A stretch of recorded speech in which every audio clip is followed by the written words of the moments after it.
Tonight, we journey through time to meet Catherine the Great, a German princess whose extraordinary transformation into Russia's most formidable empress shaped an empire. Her story unfolds like a chess match where she played both sides go against her husband while embracing Enlightenment ideals with one hand and wielding absolute power with the other. In the quiet hours ahead, discover how this remarkable woman combined razor-sharp intellect with boundless ambition, navigated scandalous love affairs, and implemented sweeping reforms that forever altered Russia's landscape. Before we settle into our historical slumber, please take a moment to like this video and subscribe to our channel, but only if our content brings you peace. We'd love to know where in the world you're watching from and what time it is there. We sometimes hear our stories might be too captivating, but rest assured, we're crafting some truly sleep-inducing tales for future nights. Now, let's dim those lights, activate that soothing fan, and drift together into 18th century Russia. Born Sophie Friedrich August von Anhaltz, Serbst, on May 2nd, 1729, she entered the world in an unremarkable corner of the Holy Roman Empire. Her family occupied that precarious space of nobility, without true power, minor German aristocrats, with good connections but modest means. Her father served as a Prussian officer, while her mother, ambitious and sharp-tongued, dreamed constantly of elevating their standing through strategic marriages. Young Sophie absorbed this hunger for advancement like oxygen, sensing its potential and eventually learning to harness it with devastating precision. Destiny hadn't marked her for greatness. No prophets whispered her name across German lands. Yet something within her burned differently: brightness of mind, an insatiable curiosity, a poise that seemed almost unnatural for a child. Languages flowed into her memory with remarkable ease.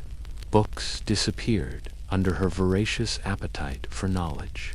And everywhere she went, her eyes catalogued court behaviors with calculating attention.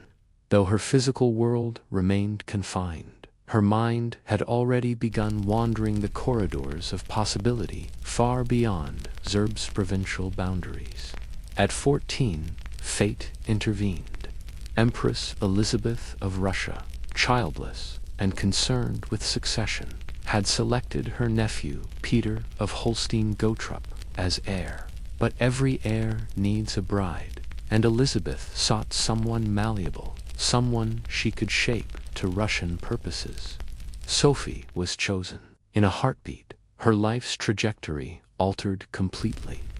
Russia wasn't merely another country, it was a vast, mysterious empire that stretched across continents, a place of strange customs and harsh beauty that would soon become her canvas.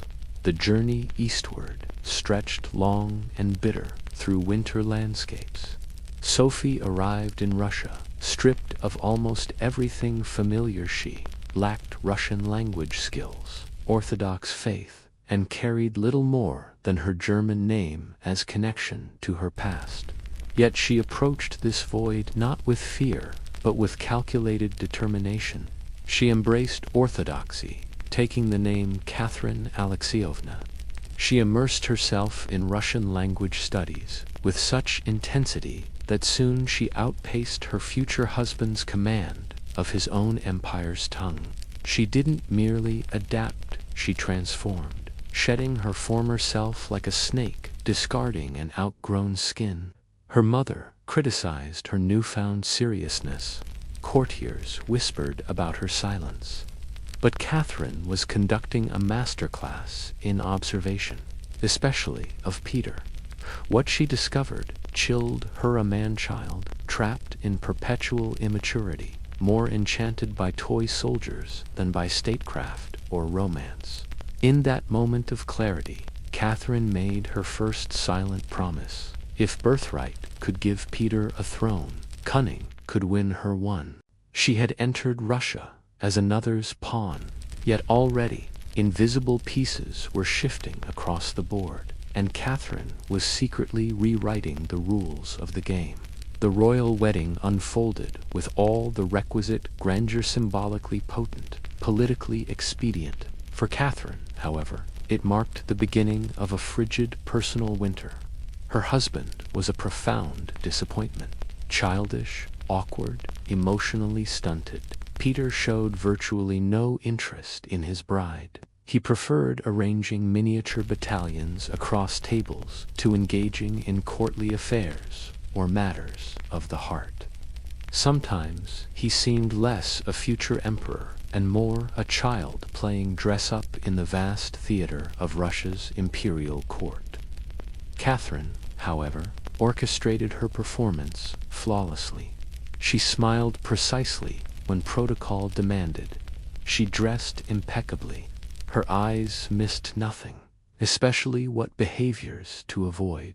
Quickly grasping that her marriage offered no protection in this dangerous new world, she built herself a fortress of knowledge instead.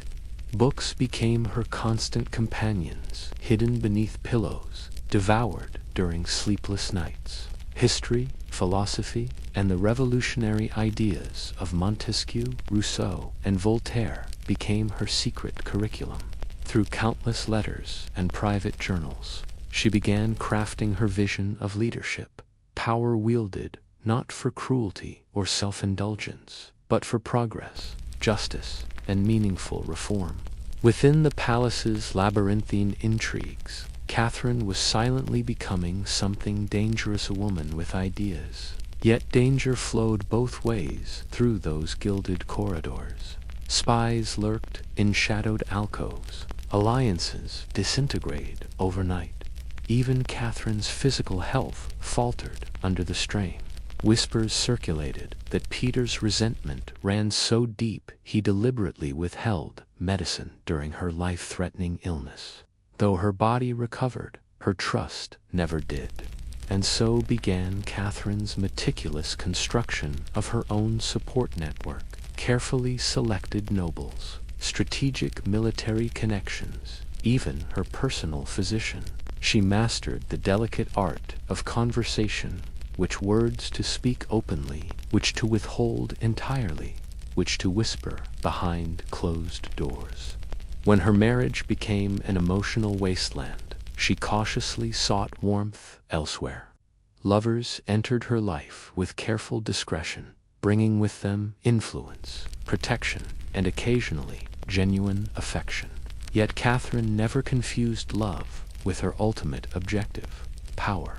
Peter remained heir apparent, but Catherine had outgrown any willingness to exist as merely his shadow. She had tasted the intoxicating blend of political survival, forbidden knowledge, and crystalline ambition. The title of empress would not be enough. She intended to embody it completely. When Empress Elizabeth drew her final breath in 1762, Peter III claimed his inheritance. Catherine, now in her early 30s, had endured over a decade of preparation in obscurity, learning, strategizing, yet her husband remained as erratic and widely disliked as ever.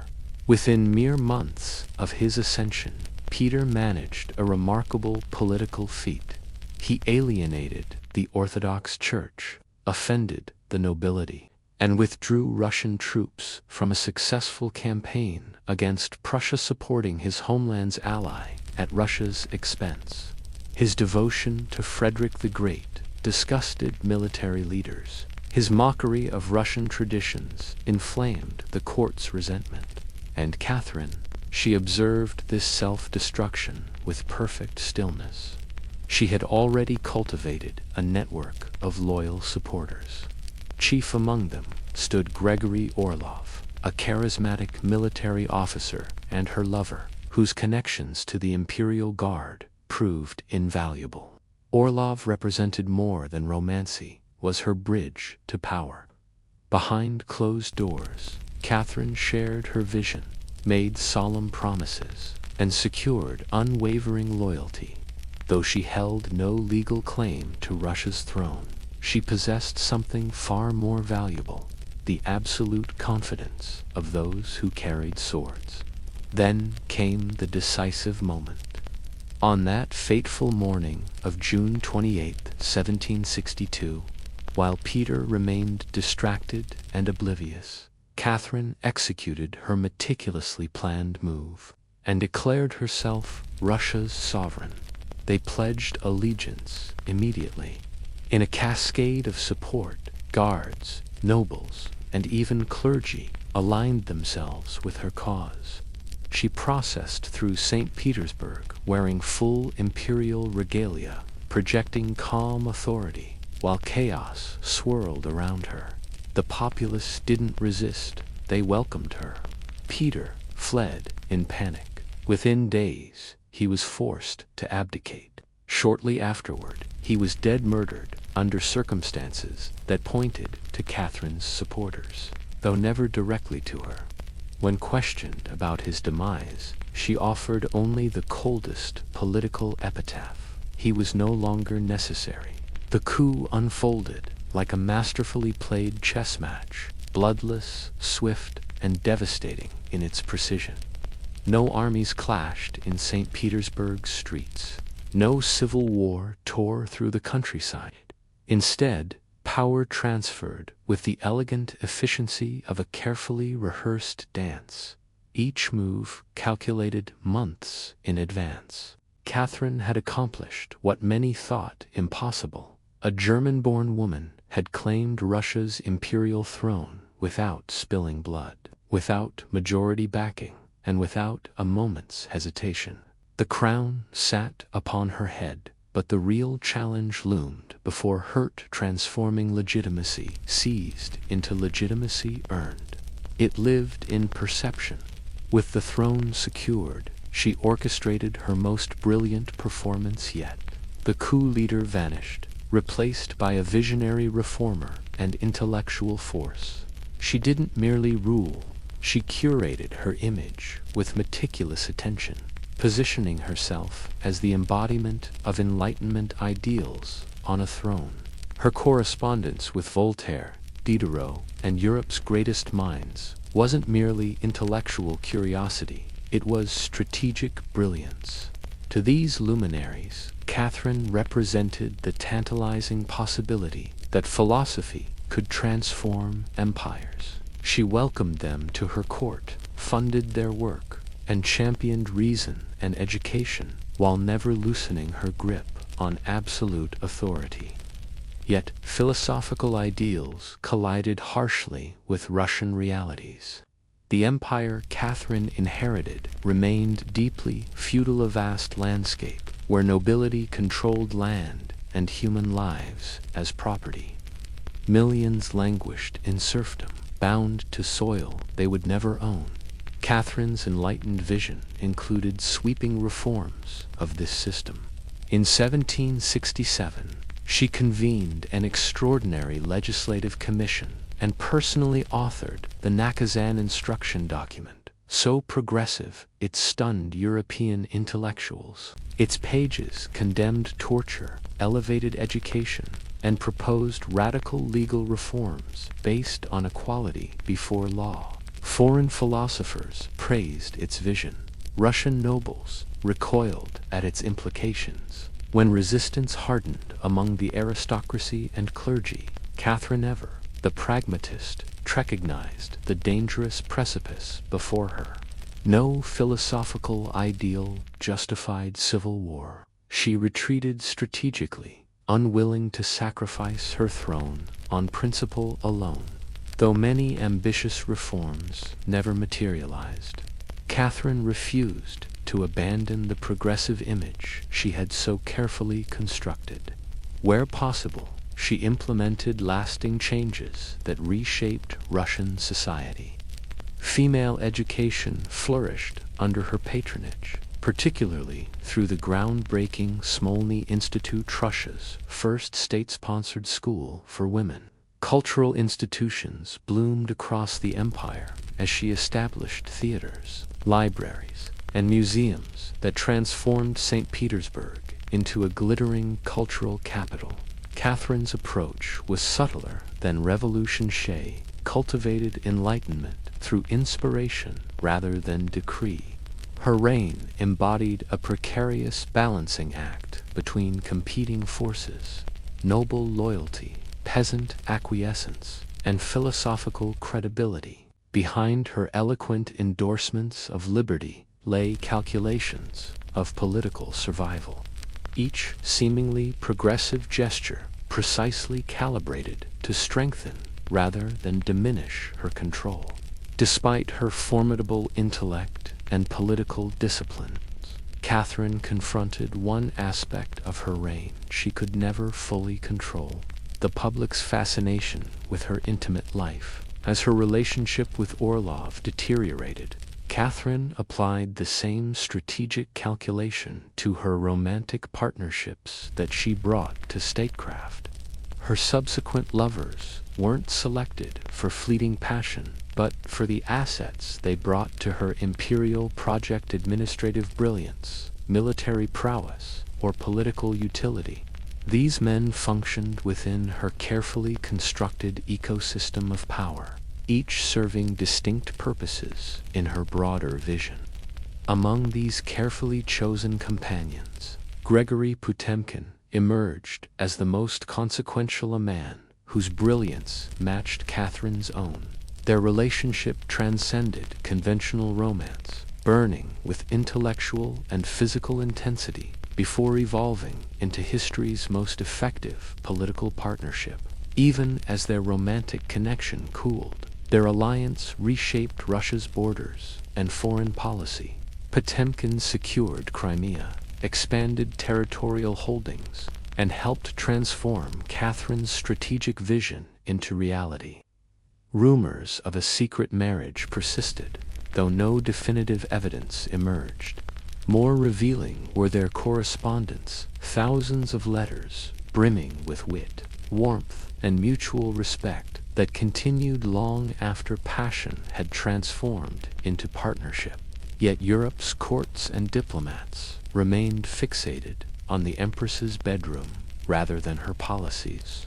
Foreign ambassadors dispatched salacious reports detailing her supposed romantic conquests. Pamphlets circulated throughout European capitals, portraying her as morally corrupt and dangerously licentious. The most notorious fabrication claiming she died during an attempted intimate encounter with a horse revealed the depths of misogynistic hostility toward female power. Catherine never dignified these attacks with direct responses. Her accomplishments rendered such defenses unnecessary. She had seized and maintained control of the world's largest empire, expanded its territory, modernized its institutions, and governed with unprecedented effectiveness. Her romantic relationships reflected the same pragmatic approach that defined her reign: passion harnessed to purpose, loyalty rewarded, and intimate bonds transformed into political assets. What scandalized Europe's old order was simply Catherine's refusal to separate her womanhood from her sovereignty. For all her eloquent championing of enlightened ideals, liberty, justice, and reason, Catherine never forgot the harsh realities that underpinned power.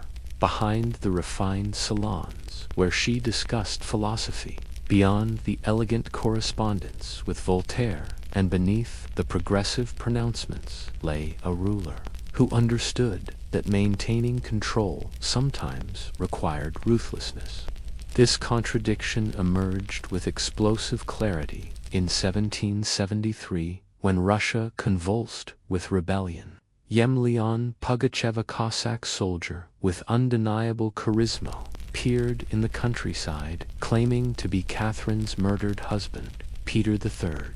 He denounced Catherine as a usurper, promised land redistribution to desperate peasants, and offered freedom to the serfs. His message ignited long-simmering resentments across rural Russia spreading like wildfire through regions where poverty and oppression had created perfect kindling for revolution.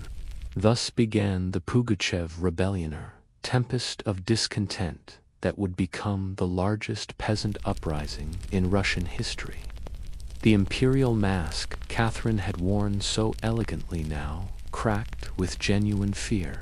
Her response revealed the iron beneath the silk, merciless and swift. Imperial troops swept across the countryside like a scythe. Villages suspected of harboring rebels burned against the night sky.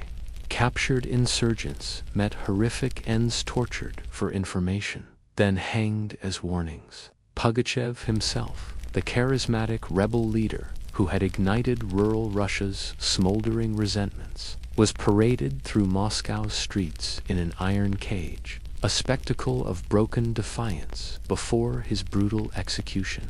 With his death came Catherine's unspoken declaration: challenge the throne, and retribution will be absolute. The rebellion marked a profound transformation. The empress, who had once penned lofty treatises on human rights, now ruled with hardened pragmatism. The philosophical idealist had glimpsed the abyss of chaos and recoiled from it. The experience had stripped away her remaining innocence about power's realities. The rebellion had laid bare Russia's painful truths, the grinding poverty that hollowed out peasant lives, the yawning inequality that divided her empire, and the desperate hunger for dignity among those who worked the land. Yet, instead of healing these wounds through her once promised reforms, Catherine calcified the existing order.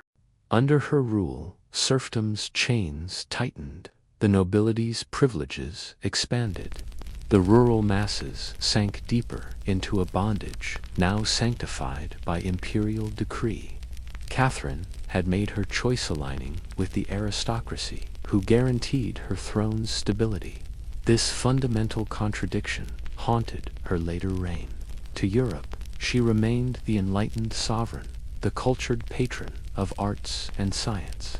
Within Russia's borders, she had transformed into something more austere, more imperious, less compromising. The woman who had once dreamed of liberating Russia through revolutionary law now issued edicts cementing the status quo. Yet perhaps therein lay her true political genius. Catherine had discovered what idealists rarely acknowledge. Maintaining power in a volatile world sometimes requires betraying the very principles that initially inspired you. She wore philosophy like a dazzling crown for all Europe to admire, but beneath it, her grip remained unyielding steel. If Catherine's domestic rule showed her pragmatism, her foreign policy revealed her breathtaking ambition.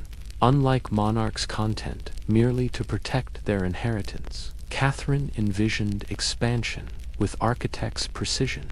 Russia, under her guidance, would transcend mere geography to become an empire of influence, cultural gravitas, and undeniable geopolitical might. Her strategic gaze first turned southward toward the Black Sea and the declining Ottoman Empire.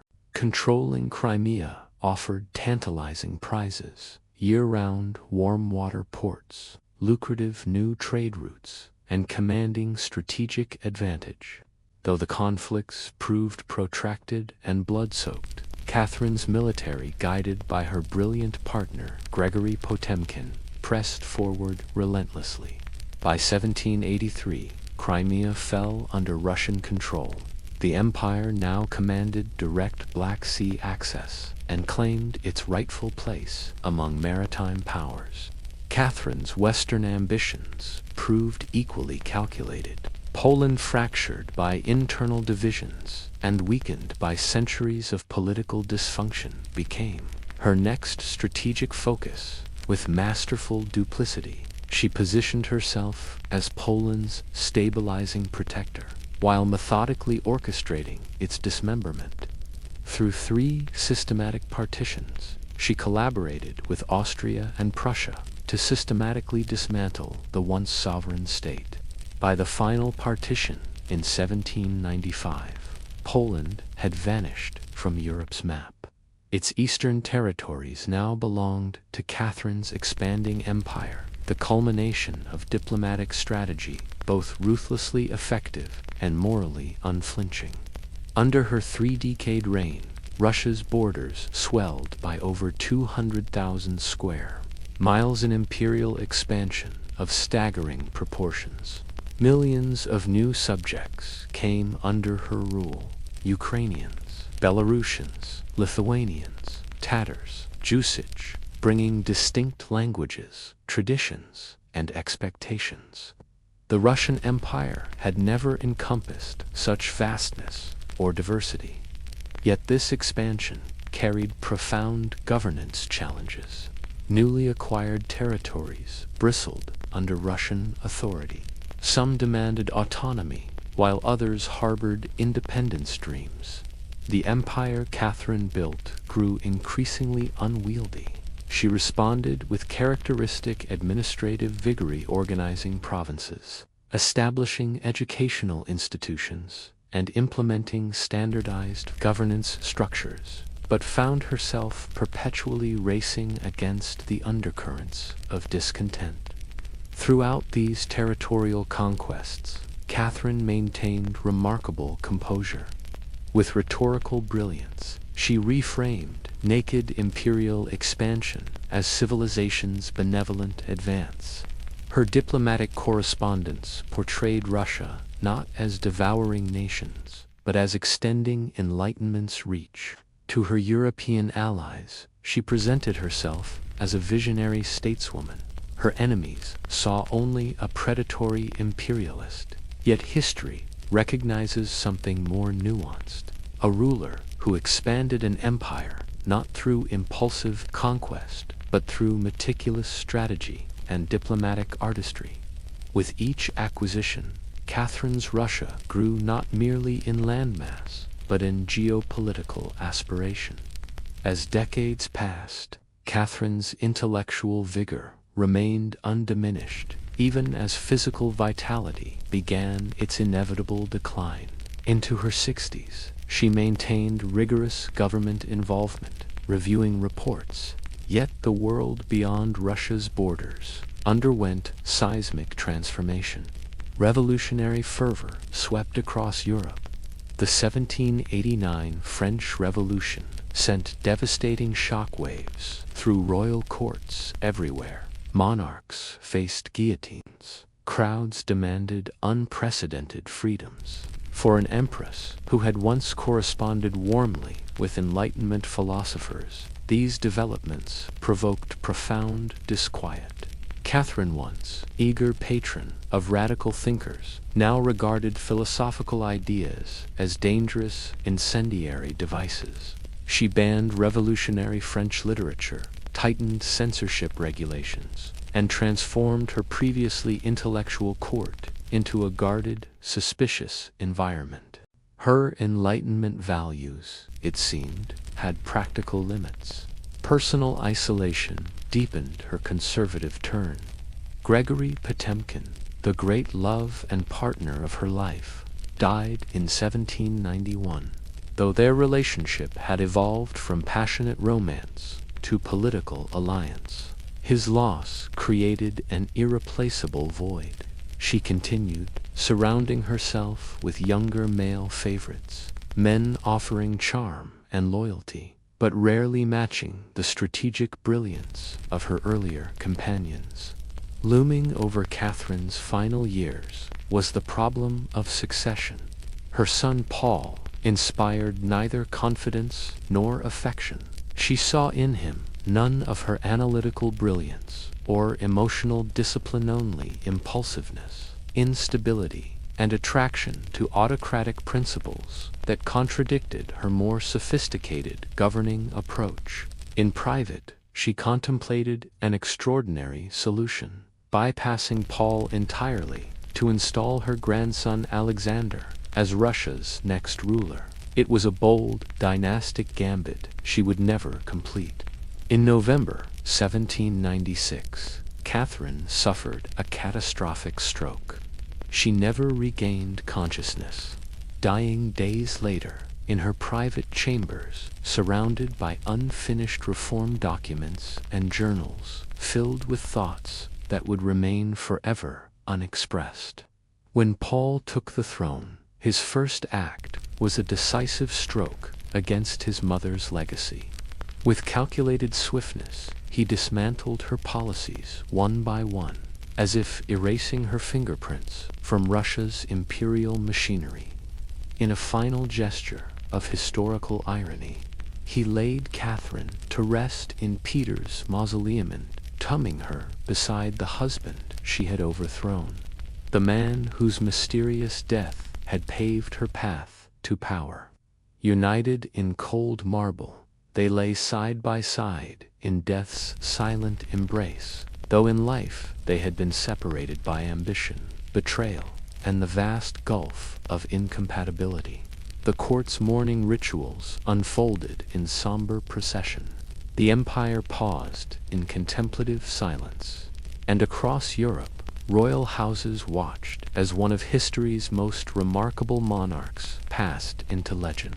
For 34 years, Catherine had wielded the scepter of Russian power, transforming a regional kingdom into a continental colossus. She left behind not just expanded borders and strengthened institutions, but a legacy so complex and contradictory that historians still debate its true dimensions centuries later. Yet for all her momentous achievements, Catherine's final chapter closed without fanfare. The empress, who had commanded the world stage with such charisma, now exited in profound silence. Catherine the Great was never destined for Russia's throne. Born Sophie Friedrich August von Anhaltz, Zerbs, in a minor German principality, with no Russian blood flowing through her veins and no crown awaiting her by birthright, she should have remained a historical footnote. Yet, through a potent alchemy of razor-sharp intellect, masterful political instinct, and unwavering determination that bordered on the ruthless, she transformed herself into one of Russia's longest-reigning and most consequential monarchs. Her legacy unfolds like an intricate tapestry, woven with contradictions that historians continue to untangle.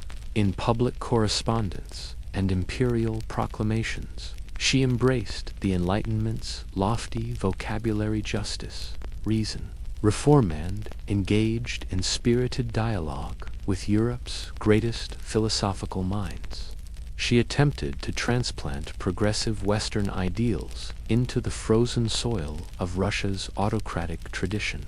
Yet, when these very principles threatened to undermine her absolute authority, she smothered them without hesitation. She penned eloquent treatises on liberating Russia's serfs, while simultaneously strengthening the chains of their bondage. She eloquently championed equality in letters to Voltaire, while ruling with an iron grip that brooked no challenge. Yet Catherine's impact on Russia transcends these contradictions. She revolutionized the empire's administrative structure, transforming a sprawling, inefficient bureaucracy into a precision instrument of governance.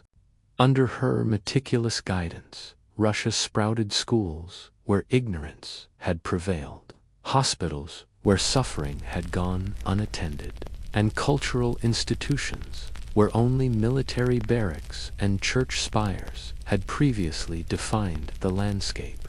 The Russia she inherited was respected primarily for its brute military strength. The Russia she bequeathed commanded admiration for its growing sophistication, wealth, and cultural vibrancy. In a century when women were considered inherently unfit for leadership, Catherine not only survived but dominated the treacherous waters of European power politics. Her court sparkled with brilliant advisors, talented generals, and devoted lovers, but never mistake their presence for shared authority. Catherine alone captained the Russian ship of state. Every relationship she cultivated, Every policy she implemented, every diplomatic letter she crafted, served her grand vision for Russia's transformation. She reimagined St. Petersburg as Russia's window to Western refinement, expanded imperial boundaries beyond what seemed geographically possible, and established institutions bearing her name that outlived her by centuries. But perhaps Catherine's most enduring legacy transcends physical monuments or territorial acquisitions. She fundamentally redefined what was possible for a female sovereign in an age of entrenched patriarchy. Through sheer force of intellect, charisma, and indomitable will, she elevated herself from obscure German princess to world-altering empress. Her conquests came not through rebellion against convention, but through masterful navigation of existing systems. She didn't shatter expectations with revolutionary fervor, but exceeded them through calculated brilliance. Her historical image remains kaleidoscopic. To some, she personifies enlightened despotism at its most tyrannical. To others, she represents reason incarnate on the throne. But history recognizes her as something more nuanced than either. Caricature, a flesh-hand-blood ruler of extraordinary complexity, a brilliant strategist with human flaws, a relentless visionary who governed for over 3 decades and left an indelible imprint on Russian civilization. Catherine didn't merely occupy the throne, she redefined the very essence of monarchical power, creating a template for leadership that transcended gender and transformed our understanding of what rulers, regardless of sex, could achieve. Long before El Dorado glittered in European imagination as a city of immeasurable wealth, it existed as something far more intimate: a man, a king whose body became a living canvas of gold. According to whispered legends, this ruler would stand poised on a ceremonial raft, floating in the sacred waters of a mountain lake, his naked form meticulously covered from head to toe in fine gold dust that transformed flesh into precious metal. Surrounded by priests draped in ceremonial regalia and nobles bearing witness, he would glide to the lake's center as dawn painted the sky. There, as the first rays of sunlight struck his golden form, he would cast priceless offerings, emeralds that captured the jungle's verdant heart, golden artifacts crafted by master artisans, and precious stones that sparkled like captured stars into the lake's depths as sacred tribute to the deities who governed life and death. This was no mere display of wealth, but a profound communion between mortal ruler and immortal gods, a ritual embodying cosmic harmony. The Muisca people of present-day Colombia's highlands named him El Hombre Dorado, the Golden Man. But when Spanish conquistadors arrived in the early 16th century with dreams of plunder clouding their understanding, a profound mistranslation occurred. They heard El Dorado, and their minds transformed the man into a plaza, mythical city whose streets were paved with gold, whose buildings gleamed with precious metals, whose wealth lay untouched by war or conquest, waiting in the mountain mists for those bold enough to claim it. The metamorphosis from sacred ritual to mythical city happened with breathtaking speed.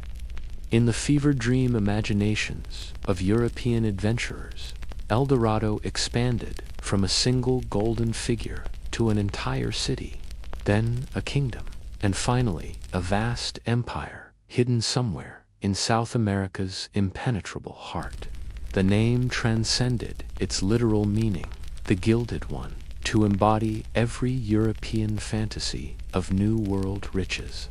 El Dorado became synonymous with paradise itself, a realm where salvation from poverty awaited, where a man's wildest desires could materialize through a single fortunate discovery.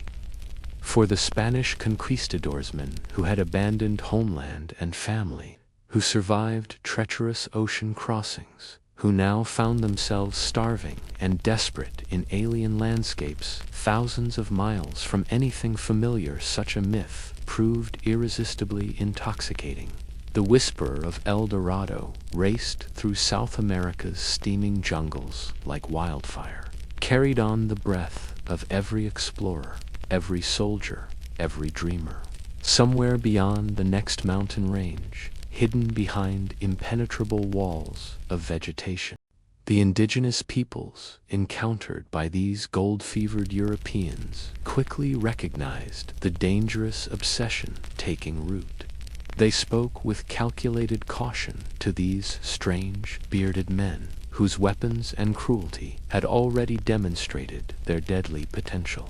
In strategic self-preservation, native informants would gesture toward distant horizons, describing lands just beyond reach, rivers flowing through territories no European had yet mapped, and tantalizing glimpses of golden objects that might satisfy the conquistadors' hunger for treasure without revealing the actual sacred sites of their own cultures. The Spanish, their minds clouded by visions of gold and glory, interpreted every vague direction, every misunderstood translation, every hesitant gesture as confirmation that El Dorado lay just beyond their grasp. What began as a misconception evolved into collective obsession. Around nighttime fires and in letters dispatched back to Spain, the legend metastasized. Soldiers who had never set foot in the Americas spoke confidently of El Dorado's streets and palaces. The tangible existence of El Dorado became almost irrelevant. In an age defined by conquest and discovery, belief alone was sufficient to launch armadas and armies into the unknown. This shimmering mirage, this golden illusion that receded with every step taken toward it, would ultimately leave a trail of both triumph and tragedy across South America. For some explorers, the pursuit of El Dorado catalyzed genuine geographic discoveries and cartographic breakthroughs. For others, it spiraled into madness, starvation, and ignominious death in unmarked jungle graves. The legend grew into perhaps the most potent and persistent myth in exploration history, a siren song of wealth that lured generation after generation into South America's most forbidding territories. El Dorado embodied the tantalizing promise of instant fortune that remained perpetually out of reach, always hiding beyond the next mountain ridge, across the next river, or deep within unexplored valleys. What had begun as a misunderstood indigenous ceremony had transformed into something far more dangerous. Not a destination, but an obsession. Not a landmark, but a phantom compass needle pointing toward non-existent treasure that nevertheless continued to draw men deeper into the continent's emerald labyrinth. And still they followed, chasing golden shadows through green hell. In 1541, one of history's most ill-fated treasure hunts commenced when Gonzalo Pizarro led a massive expedition from Quito into the unexplored eastern wilderness. As brother to Francisco Pizarro, the ruthless conqueror who had toppled the mighty Inca Empire and seized its legendary wealth, Gonzalo carried both the family's famous name and its insatiable appetite for conquest. Intoxicated by rumors that swirled through colonial settlements like jungle mistles of cinnamon forests, valuable beyond measure, of indigenous kingdoms where gold was so plentiful it was used for everyday objects, and most tantalizingly, of a golden city called El Dorado waiting just beyond the eastern slopes of the Andes. His expedition represented the largest and most well-equipped force yet to pursue the golden phantom. Over 300 battle-hardened Spanish soldiers in gleaming armor, several hundred indigenous porters conscripted into brutal service. Instead, they marched toward catastrophe, fueled by a toxic combination of golden dreams and desperate ambition. The jungle that awaited them was no passive landscape, but an active adversaria, living, breathing nightmare that systematically dismantled their European confidence and military discipline. Rain descended, not in gentle showers, but in biblical deluges that continued unabated for weeks, transforming trails into impassable mud rivers and rotting supplies in their containers. Rivers that appeared navigable on one day transformed overnight into raging torrents that swept away men, horses, and critical provisions. The very air seemed hostile thick with biting insects that descended in clouds, penetrating armor and clothing to feast on exposed skin, leaving bloody welts that festered in the relentless humidity. As weeks of fruitless searching stretched into months of punishing hardship, the expedition began to unravel like a poorly woven garment. Food supplies dwindled to nothing, forcing men to consume leather from their own equipment. Then unfamiliar jungle fruits and roots that sometimes proved poisonous. Morale collapsed into open despair. Indigenous porters, treated as expendable by their Spanish captors, died from exhaustion, disease, and mistreatment, or fled into the surrounding forest, choosing the jungle's dangers over continued servitude. The Spanish soldiers, their ornate armor now rusted and burdensome, their Toledo steel swords and pikes, useless against the jungle's true threats of disease and starvation, grew emaciated and paranoid. Gonzalo Pizarro, watching his grand expedition disintegrate and facing the prospect of total failure, made a desperate decision. He ordered a smaller detachment, led by his trusted lieutenant, Francisco de Orellana, to push ahead in search of food, supplies, and any sign of the ever-elusive Golden City, never suspecting this split would lead to one of history's greatest unintended discoveries. Enter Francisco de Orellana, minor Spanish nobleman whose accidental journey would etch his name into history's pages. Commanding a small detachment, Orellana drifted along an unknown river's serpentine path, each bend carrying them deeper into mystery. As days dissolved into weeks, a harsh reality crystallized. The powerful current made returning to Pizarro impossible. With survival hanging in the balance, Orellana made the fateful decision that would transform exploration forever. Forward was the only option.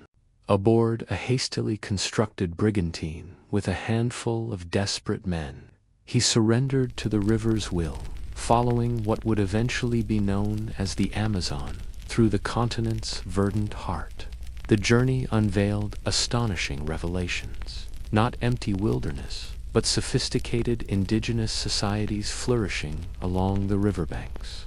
Orellana's chronicles described elaborate settlements, complex social structures, and most controversially, tribes of female warriors who fought with the ferocity of the mythical Amazon's tales that would fuel the El Dorado mythology for centuries to come. After an epic 8-month odyssey spanning over 4,000 miles, Orellana emerged at the Atlantic Ocean, the first European to traverse the entire length of the world's mightiest river. Yet for all his monumental achievement, he found no golden cities, no streets paved with treasure, only the hollow echo of a myth that now stretched across an entire continent. Meanwhile, in the distant Andes, Gonzalo Pizarro's expedition had collapsed into catastrophe. Those few who survived emaciated shadows of conquering heroes staggered back to Quito, their bodies broken and spirits crushed. The jungle had exacted its first significant blood price for El Dorado, but the legend's insatiable appetite had only begun to feed. By the mid-16th century, the Spanish obsession with El Dorado underwent a profound transformation, narrowing from vast Amazonian unknowns to a single, haunting location, Lake Guatavita, nestled within Colombia's Emerald Highlands. This nearly perfect circular crater lake shimmered with mysterious olorites, still waters reflecting both sky and human desire. But conquistadors weren't drawn by mere natural beauty. They came hunting legends. The indigenous Muisca people had long conducted sacred ceremonies at this site, but one ritual in particular ignited European imaginations. Their chieftain, stripped naked and meticulously covered in gold dust until his human form became a living statue of precious metal, would be rowed to the lake's center on an elaborate raft. There, as witnesses watched from shore, he would cast emeralds, intricate golden figures, and other sacred offerings into the depths, gifts to deities dwelling beneath the water's surface. To Spanish eyes burning with greed, this wasn't sacred communion, but an unconscionable waste, a treasure vault carelessly filled and left unguarded. In Iwu San Liu, conquistador Gonzalo de Quesada arrived at Guatavita's shores, his men recovering a scattering of golden artifacts near the water's edge, just enough precious metal to transform speculation into certainty in their fevered minds. In subsequent decades, increasingly elaborate attempts to plunder the lake's secrets followed. The most audacious came in 1580, when wealthy entrepreneur Antonio Day conceived a plan breathtaking in its ambition and hubris. He would drain the entire lake. His indigenous laborers, working under brutal conditions, carved a massive notch into the crater's rim, creating a channel to slowly empty the sacred waters. As the lake level grudgingly receded, mud-caked shores revealed scattered gold pieces that seemed to confirm the legend. But nature refused complete surrender before the drainage was complete. The excavation walls catastrophically collapsed, killing numerous workers and leaving the operation in ruins.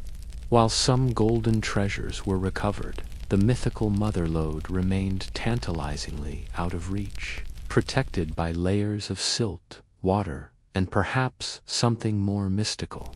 The failed operation produced an unexpected consequence. Lake Guatavita itself underwent a metamorphosis in the collective imagination.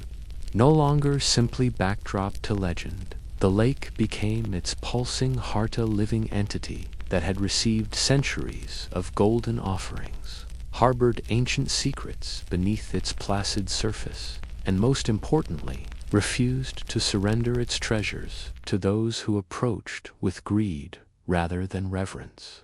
The lake's obstinate resistance only magnified its mystique. Even centuries later, treasure hunters, armed with modern technology's sonar equipment, scuba gear, industrial pumps, and sometimes explosives, would return to its shores. By the late 16th century, El Dorado fever had leaped across the Atlantic, metastasizing from Spanish obsession to international fixation. England, ambitious ascendant and hungry to challenge Spanish imperial dominance, turned covetous eyes toward the rumored city of gold.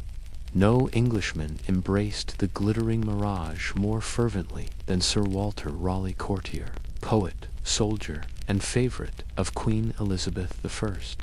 Raleigh embodied Renaissance versatility with his sharp intellect, literary prowess, and theatrical charisma.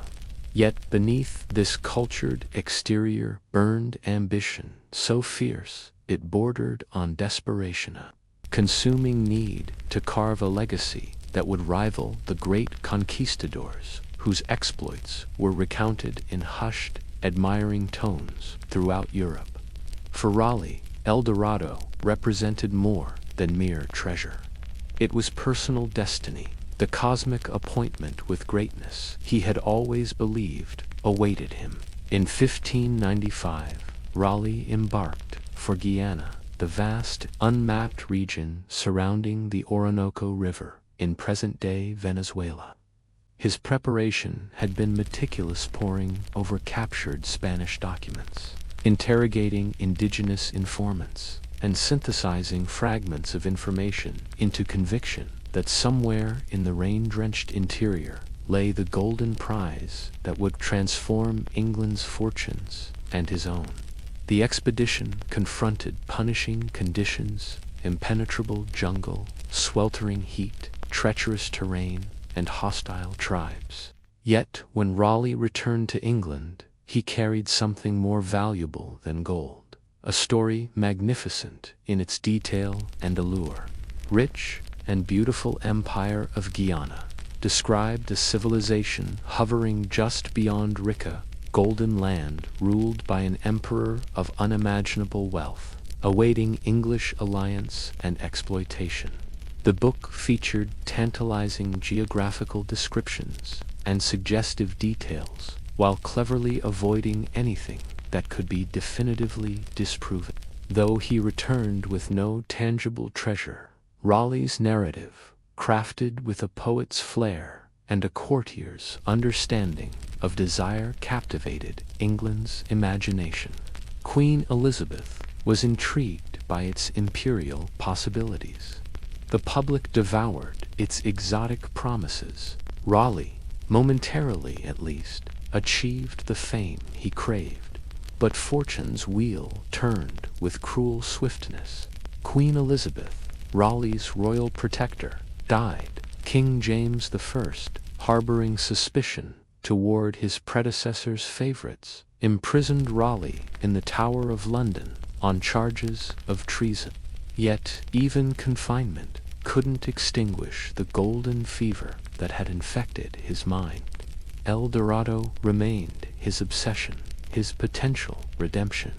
In 1617, after 13 years imprisoned, Raleigh negotiated a desperate bargain release to lead one final expedition to Guyana, with his very life staked on success.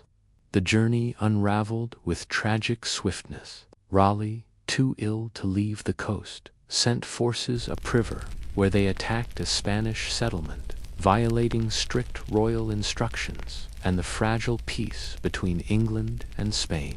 In the fighting, Raleigh suffered the most personal loss imaginable. His son Wat fell in battle, his lifeblood seeping into soil that held no gold. Returning to England empty-handed, grief-stricken, and in clear violation of his agreement with the king, Raleigh faced the inevitable consequence. On October 29, 1618, this Renaissance man, who had once stood at the pinnacle of Elizabethan society, knelt before the executioner's axe, his final thoughts perhaps dwelling on golden cities he would never see. In his relentless pursuit of El Dorado, Raleigh became the myth's most tragic devotee, man who sacrificed everything for a dream that dissolved at his approach like morning mist. As centuries unfurled like ancient scrolls, El Dorado refused to fade into historical obscurity. Paradoxically, with each failed expedition, the myth grew not weaker, but more luminous, a mirage that intensified with every desperate chase. The vast unmapped jungle served dual roles, both the canvas upon which dreams were painted and the executioner who collected their souls. Into its emerald labyrinth ventured countless men, their eyes burning with certainty that golden splendor awaited just beyond the next ridge, across the next serpentine river, at the dawn of one more breathless day. They arrived from all corners of the old world: Portuguese fortune hunters with weathered maps, methodical German adventurers, pragmatic Dutch traders, and even Jesuit missionaries whose spiritual quests became entangled with material desire. Each carried a unique constellation of stories, weapons, and dreams. Few ever emerged from the green depths. Fewer still retained their sanity when they did. The Amazon rainforest, stretching across millions of square kilometers, presents perhaps humanity's most formidable natural challenge. Its cathedral-like canopies transform daylight into perpetual twilight. Its rivers, capricious and alive, change course without warning, erasing familiar landmarks overnight. Within this living maze, death takes countless forms. Poisonous insects with jewel-bright warnings, serpents whose camouflage renders them invisible until strike, plants whose beautiful flowers mask lethal toxins. Starvation claimed many seekers. Tropical diseases consumed others with frightening efficiency. Those fortunate or skilled enough to navigate these perils then confronted perhaps the deadliest obstacle: indigenous tribes, who understood this land as sacred ancestral territory. Their resistance was not random but strategically coordinated, not merely violent but devastatingly effective. The narrative repeated with haunting predictability. Promising intelligence would surface. Wealthy patrons would fund ambitious expeditions. Weeks of determined struggle would follow, and then silence. Countless adventurers simply vanished, their bones scattered across forest floors, their last moments unwitnessed by any who could tell their tales. Yet belief persisted with almost supernatural resilience. The myth evolved, becoming more elusive even as it grew more potent. El Dorado was no longer confined to a single geographical location. It transformed into a floating dream, a golden phantom that drifted across the continent. Some swore it lay hidden among Andean peaks. Others insisted it awaited discovery in the jungle's impenetrable heart. Some sought it in vast cavern systems.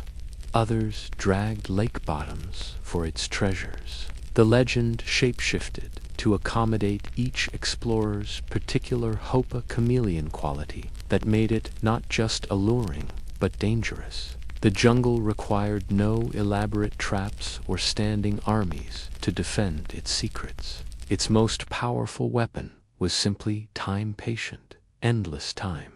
Men wandered deeper and deeper into its embrace, guided by hope and increasingly by delusion, until exhaustion fractured their resolve and then their minds. Some descended into madness, seeing golden cities in patches of sunlight.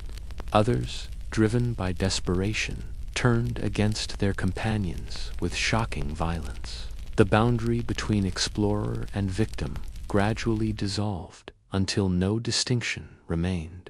Even when expeditions found nothing tangible, survivors would return with haunting stories that kept the myth alive. They had glimpsed golden idols through morning mist, seen distant lights flickering between trees, heard strange voices calling in the night. Their minds, weakened by malnutrition and hallucinatory fever, became unreliable compasses spinning in all directions at once.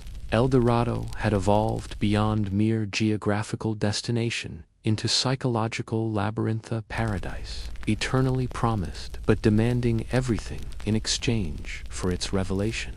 What the jungle truly guarded was not a city of gold, but a narrativa story whose power outlasted empires. And within that narrative, hope itself became the most exquisite trap.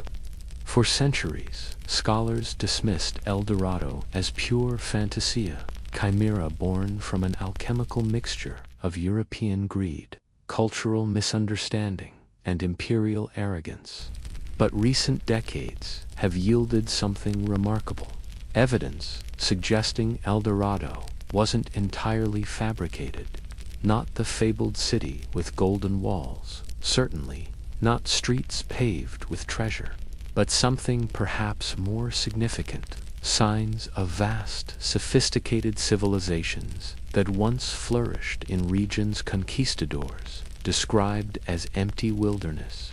These discoveries force us to reconsider whether the legend's persistence might contain kernels of historical truth. Deep within the Amazon's embrace, contemporary archaeologists and scientists have unearthed remnants of what can only be described as lost. Cities' complex agricultural systems, extensive road networks, and ceremonial centers now reclaimed by jungle vegetation. Across Brazil, Bolivia, and Peru, cutting-edge technology, including satellite imagery and ground-penetrating radar, has revealed ghostly outlines of geometric earthworks, settlements protected by elaborate moats, and sophisticated irrigation canals stretching across what was once thought to be virgin forest. These weren't primitive encampments or isolated villages. They were organized societies, urban centers that likely housed tens of thousands of inhabitants, with architecture and planning that suggest advanced understanding of mathematics, astronomy, and environmental management. Perhaps most remarkable is the soil itself. In scattered regions throughout the Amazon basin, researchers have discovered terra preta, black earth, enriched with precisely calibrated mixtures of charcoal, bone fragments, and organic compost. This soil isn't natural. It was deliberately engineered by ancient Amazonians to transform notoriously poor rainforest soil into incredibly fertile growing medium that remains productive centuries later. This agricultural innovation suggests the presence of long-term, sustainable civilizations with sophisticated scientific understanding of their environment, societies that thrived not by conquering nature but by collaborating with it. Could it be that when early European explorers described encounters with great cities amid the jungle, they were witnessing the twilight moments of one's magnificent cultures, already devastated by diseases that raced ahead of physical conquest? The evidence increasingly suggests this possibility.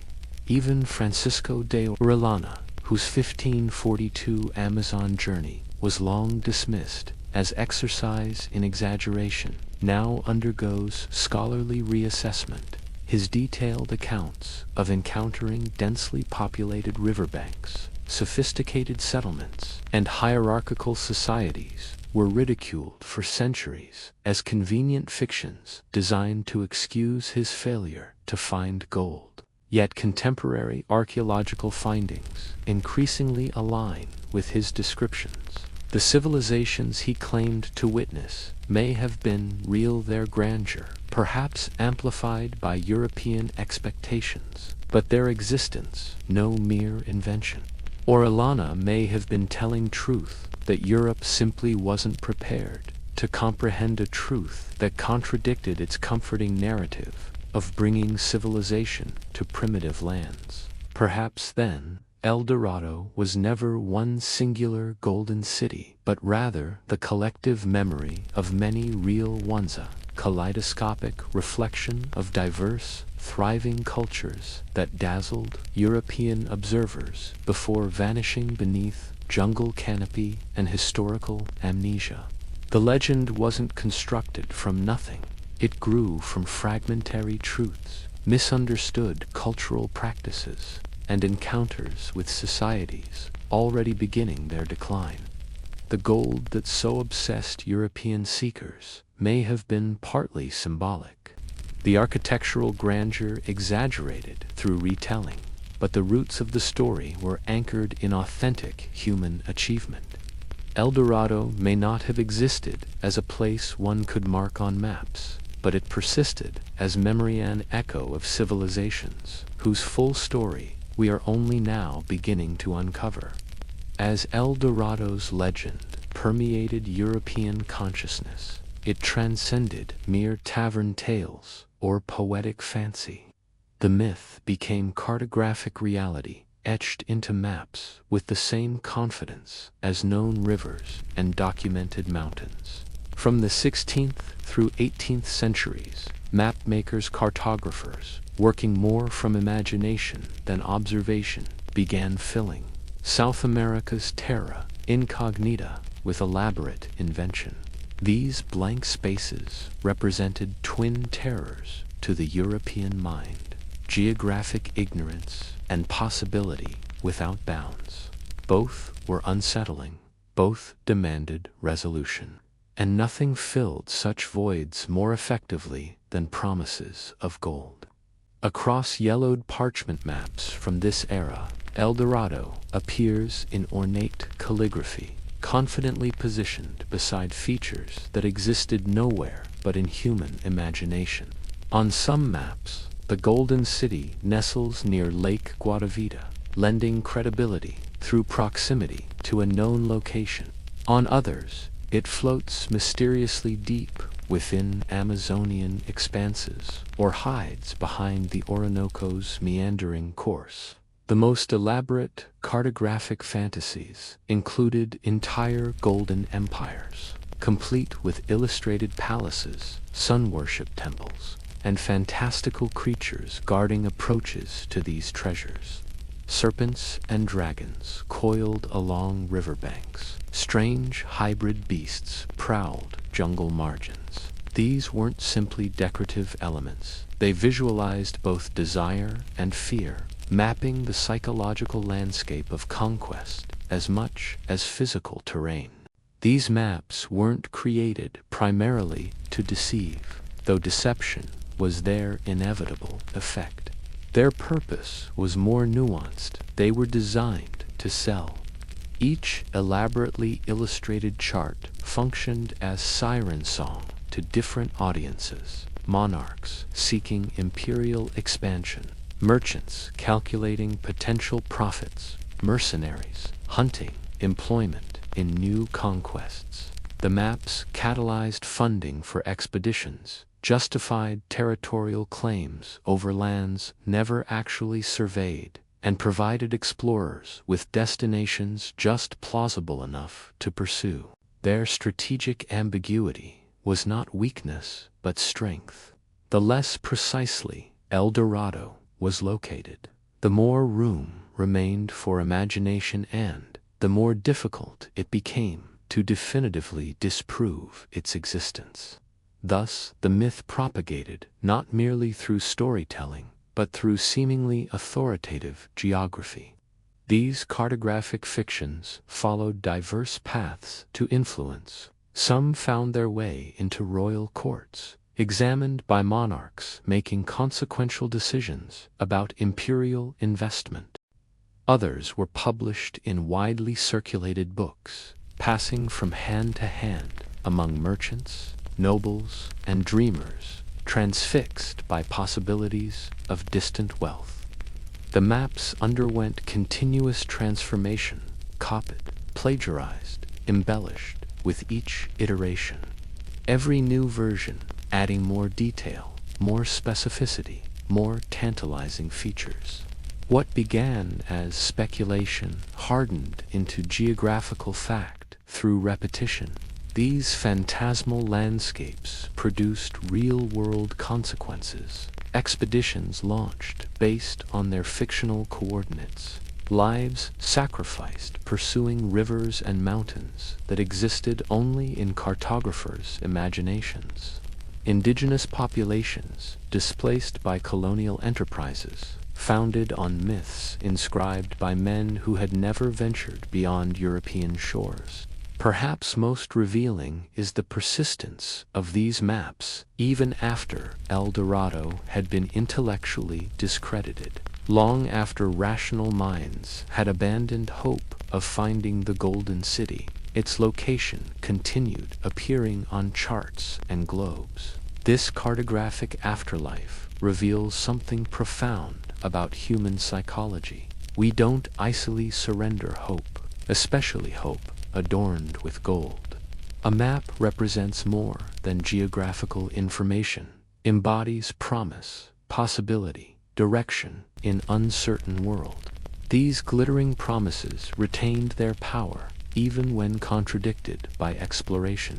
Even today, These antique maps command extraordinary prices among collectors, not for their geographical accuracy, but because they captured a pivotal moment when belief outweighed evidence, when faith in wonderful possibilities trumped empirical disappointment. El Dorado never required physical existence. It needed only to be drawn with sufficient conviction to ignite imagination. Across centuries of disillusionment, the jungle has reclaimed evidence of this obsession, swallowing rusted sword fragments, decaying leather boots, human bones, and countless other silent testaments to gold fever's cost. Yet, remarkably, El Dorado refuses historical burial. The myth endures with surprising vitality, having transformed from geographical location to cultural touchstone. It lives in literary classics and pulp adventure novels, documentary films and children's cartoons, museum exhibits and video games. It animates everything from Indiana Jones adventures to the Road to El Dorado animation. The Golden City has transcended literal interpretation to become metaphorical shorthand, more concept than place, more universal human aspiration than specific historical delusion. Even as empirical knowledge expanded through the 19th and 20th centuries, explorers continued returning to South America's wildernesses. Their equipment evolved, compasses replaced intuition, rifles supplanted swords, scientific method superseded rumor, but something of the old obsession remained intact. Alexander von Humboldt, among history's most meticulous and respected scientific minds, ventured through South America in the early 1800s, though approaching the continent with Enlightenment skepticism. Even Humboldt found himself drawn to persistent stories of lost civilizations. His search prioritized truth over treasure, yet his extensive journals reveal moments when the jungle seemed to whisper secrets of hidden worlds just beyond his reach. The rational scientist occasionally glimpsed something that made him wonder whether dismissing all ancient accounts might represent its own form of arrogance. Later, the legendary Percy Fawcett emerged from the shadows of history, a British explorer whose obsession with a mysterious Amazonian city he named Z echoed the ancient El Dorado fervor. In 1925, he ventured into the Emerald Labyrinth with his son, disappearing forever into the jungle's embrace. Some whisper he met his fate at the hands of indigenous tribes. Others, more romantically, believe he discovered something so extraordinary he chose eternal seclusion over return to civilization. Even now, in our technology-saturated 21st century, the quest continues, unabated. Modern explorers, armed with satellite imagery, hovering drones, and penetrating LiDAR technology, methodically peel back the jungle's verdant veil. While no gleaming golden metropolis has materialized, what they've uncovered is perhaps more valuable, refutable evidence of sophisticated ancient Amazonian civilizations. Intricate ruins and carefully planned settlement grids reveal that beneath the seemingly wild jungle once pulsed communities of remarkable complexity. Yet El Dorado's true magic remains elusive, shimmering not in physical reality, but in the eternal landscape of human imagination, a dream perpetually worth pursuing. For perhaps the authentic El Dorado isn't a destination at all, but the transformative journey itself. The Olympic Games emerged not from a hunger for records or trophies, but from the depths of reverence. In 776 BCE, as summer heat shimmered across the ancient Greek landscape, people began converging, not for commerce or conflict, but for worship. They traveled along dusty paths toward Olympia, a sacred sanctuary nestled like a jewel within the Peloponnesian Peninsula's undulating terrain. No bustling city awaited them only. A hallowed ground where olive trees cast dappled shadows across marble temples and divine statues stood sentinel. Their purpose transcended mere competition. They came to honor Zeus, supreme ruler of the gods, through both solemn sacrifice and the exquisite physical prowess of mortal bodies. These first Olympic Games were born not in a stadium, but at a sacred altar, an ancient, monumental mound of ash accumulated through centuries of burnt offerings. Before any athlete's foot touched the starting line, before any discus cut through the Mediterranean air, the ritual sacrifices commenced. Magnificent oxen, adorned for the occasion, were led ceremoniously to the altar. Fragrant incense spiraled skyward, haunting hymns resonated through the sanctuary, and prayers ascended to Olympian heights. The inaugural Olympics were, in their essence, not spectacle, but devotion, athletic excellence, offered as living tribute to divine power. Only Greek men of free status could step into the competition circle. They arrived not merely as individuals, but as living embodiments of their polis-browed city-states, like philosophical Athens, wealthy Corinth, artistic Argos, and warrior Sparta. Each competitor carried a dual identity, his own ambition intertwined inseparably with his homeland's honor. The ancient games knew nothing of modern stadiums, amplified announcements, or global audiences. Instead, the atmosphere vibrated with something more profound, a sacred energy that transformed Olympia into a singular crossroads where linguistic differences, political rivalries, and cultural divisions temporarily dissolved, allowing Greeks to recognize their fundamental unity beneath the gods' watchful gaze. From every corner of the Hellenic world they journeyed barefoot and bronze-skinned, some traversing rugged landscapes for weeks, simply to participate in this sacred communion. Competition here wasn't merely permitted, it was holy, a rare opportunity to approach divinity through physical excellence, to test the human form as the gods themselves had designed it. No gleaming medals rewarded victory, only immortal honor.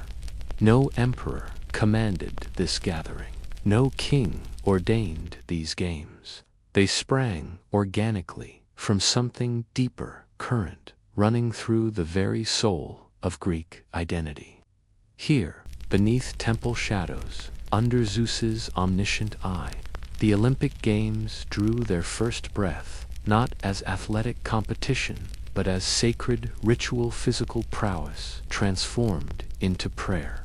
In a landscape perpetually scarred by territorial disputes and seemingly endless warfare, something remarkable occurred every 4 years. The Greeks found compelling reason to lay down their weapons. That reason was Zeus himself. Before each Olympic celebration, sacred heralds departed from Elis, the region controlling Olympia, to proclaim the Ekacheria, the Olympic truce. This was no mere suggestion or diplomatic nicety. It represented a solemn, divinely sanctioned covenant. For 1 month, sometimes extending to 3, all military campaigns across the fractured Greek world were commanded to cease. Armies could not march, warriors could not draw blood. Even the most hostile borders temporarily dissolved their barriers, creating safe passage for athletes, religious officials, and ordinary spectators making pilgrimage to the sacred grounds. The Olympic truce wasn't merely a ceasefire, it was a sacred covenant that transcended political rivalries. While it didn't erase generations of conflict between city-states, it elevated something more profound than politics: divine reverence. In theory, this divine protection ensured safe passage for athletes from across the Hellenic world. regardless of whether their homelands were locked in bitter warfare. In practice, this arrangement represented perhaps the ancient world's most remarkable diplomatic achievement. Imagine the wonder.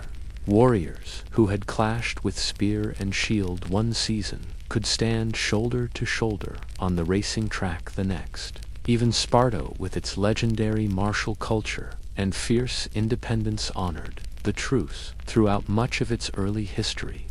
Those who dared violate this sacred pact faced not merely political consequences, but divine retribution, punishment from the gods themselves. Zeus wasn't simply a guardian of the games, he was their eternal witness.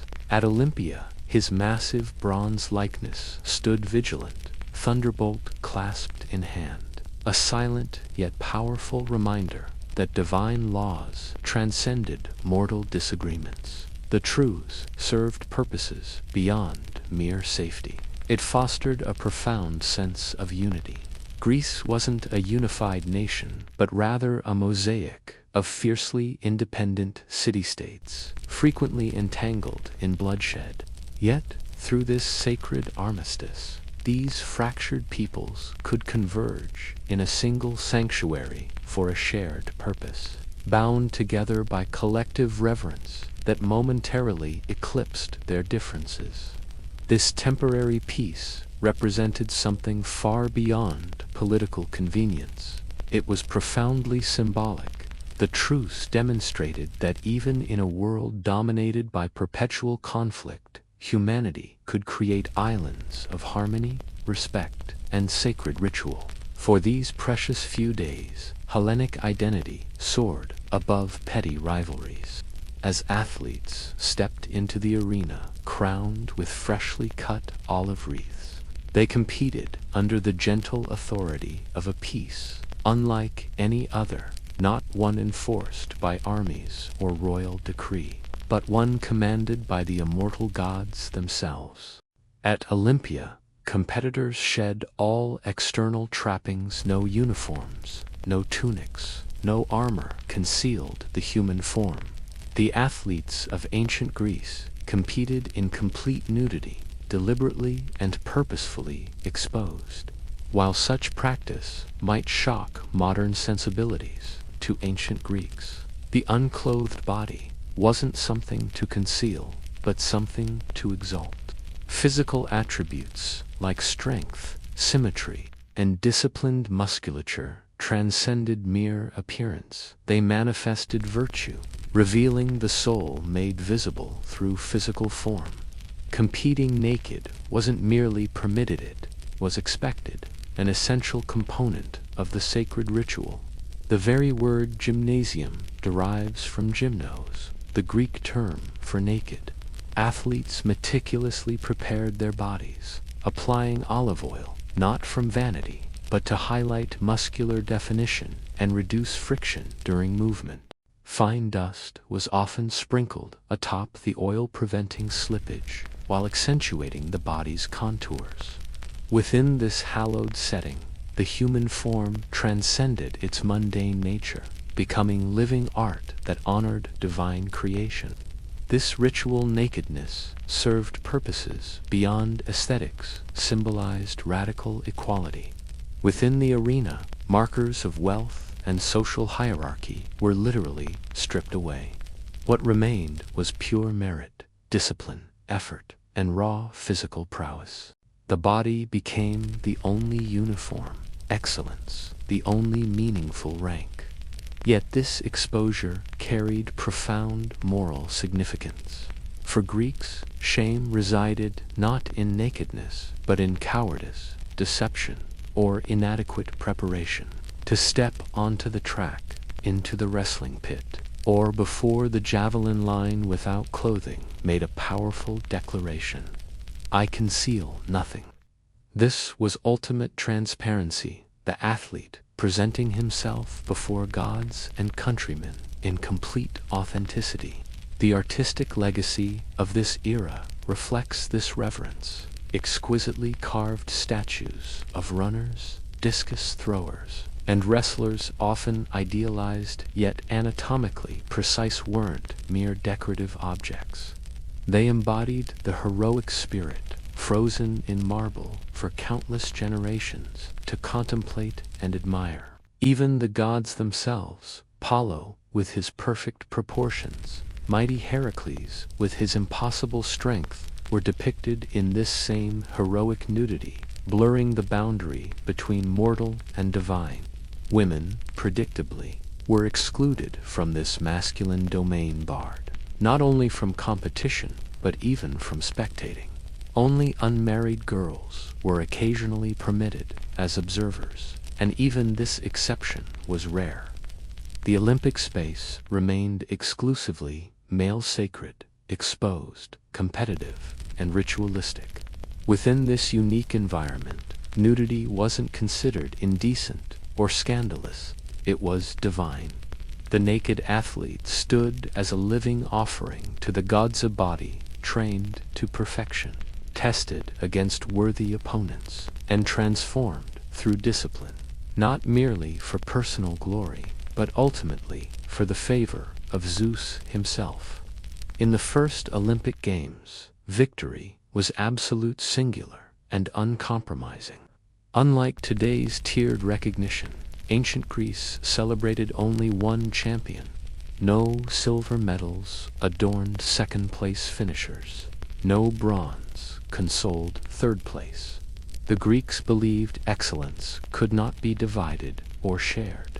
Their philosophy was clear: one victor, one crown, one immortal name. Upon winning, this sole champion received nature's most humble yet profound reward: a Katinos, a wreath fashioned from sacred olive branches harvested near Zeus's temple. This simple crown of twisted leaves held no intrinsic worth. It couldn't be melted down like gold, wouldn't sparkle in sunlight, carried no trade value in marketplaces. Yet its significance transcended material wealth. The Katinos represented divine blessing, a living connection between mortal achievement and immortal favor, to where it meant transcending ordinary existence. Your name would be etched into stone tablets, recited through generations. Upon returning home, you'd be welcomed not as a mere athlete, but as a living embodiment of your city's excellence. Sculptors might immortalize your form in marble. Poets would weave your triumph into verse. Some cities bestowed upon their champions extraordinary privileges: lifetime meals at public expense, honored seating at theatrical performances, even political appointments. Yet these material rewards remained secondary. The games honored aritothic, uniquely Greek concept encompassing virtue, excellence, and fulfillment of one's highest potential. For the Olympic athlete, arete manifested in one moment of perfect performance, when body and spirit achieved harmony with divine will. Competition blazed with unparalleled intensity precisely because victory carried such profound meaning. Each athlete bore the weight of his entire community. His triumph belonged not just to himself, but to every citizen of his polis. His strength, speed, and skill reflected the character of his people, their values, their way of life. This collective stake made victory sweeter and defeat more crushing. No excuses softened failure. No participation trophies comforted the defeated. The boundary between eternal glory and complete obscurity was painfully thin, perhaps the breadth of a fingertip at the finish line. The slight shift of balance in a wrestling match, a heartbeat's hesitation in a chariot turn. Those who lost faded into history's shadows. They returned to their cities without fanfare, their names rarely preserved in the historical record. But the champion, he walked a different path. As the olive wreath settled upon his sweat-dampened hair, a transformation occurred. Standing in that sacred moment, bathed in afternoon light, he became something between man and myth. Greeks believed such victors had touched something divine. Their achievement wasn't merely athletic prowess, it represented a moment when a mortal had pleased the immortals. In our age of endorsement deals and medal counts, we might struggle to comprehend how a simple wreath of olive leaves could mean everything. But in ancient Greece, true immortality came not from accumulated wealth or power, but from the eternal echo of one's name. The katinos, fragile and temporary, paradoxically represented something everlasting, the memory of perfect excellence preserved through centuries. The very first Olympic festival, in 776 BCE, featured just one event, the Stadion race. This sprint measured approximately 192 meters, the exact length of Olympia's stadium. No sophisticated starting blocks cushioned runners' feet. No specialized shoes enhanced their grip. The race stripped competition to its essence, bare feet against packed earth, bodies leaning forward in anticipation, the hushed moment before the judge's call. Then explosion into motion as dust swirled in their wake. History records that first Olympic champion as Corybos of Elis, a cook by profession. How remarkable that this ordinary man, neither warrior nor nobleman, should be the first name inscribed in Olympic memory. A humble cook whose single moment of supreme effort would echo through millennia. His reward contained no gold or silver, just olive leaves and immortality through remembrance. As decades passed, the Olympic program expanded. The 7th century BCE introduced the diolos, a double-length race requiring a dramatic turn at the halfway point, and the grueling dolichos, a long-distance test of endurance. Wrestling soon followed, bringing with it the intimate combat of bodies locked in contest. The pentathlon emerged as the ultimate test of complete athleticism, challenging competitors across 5 disciplines: running, jumping, wrestling, discus, and javelin.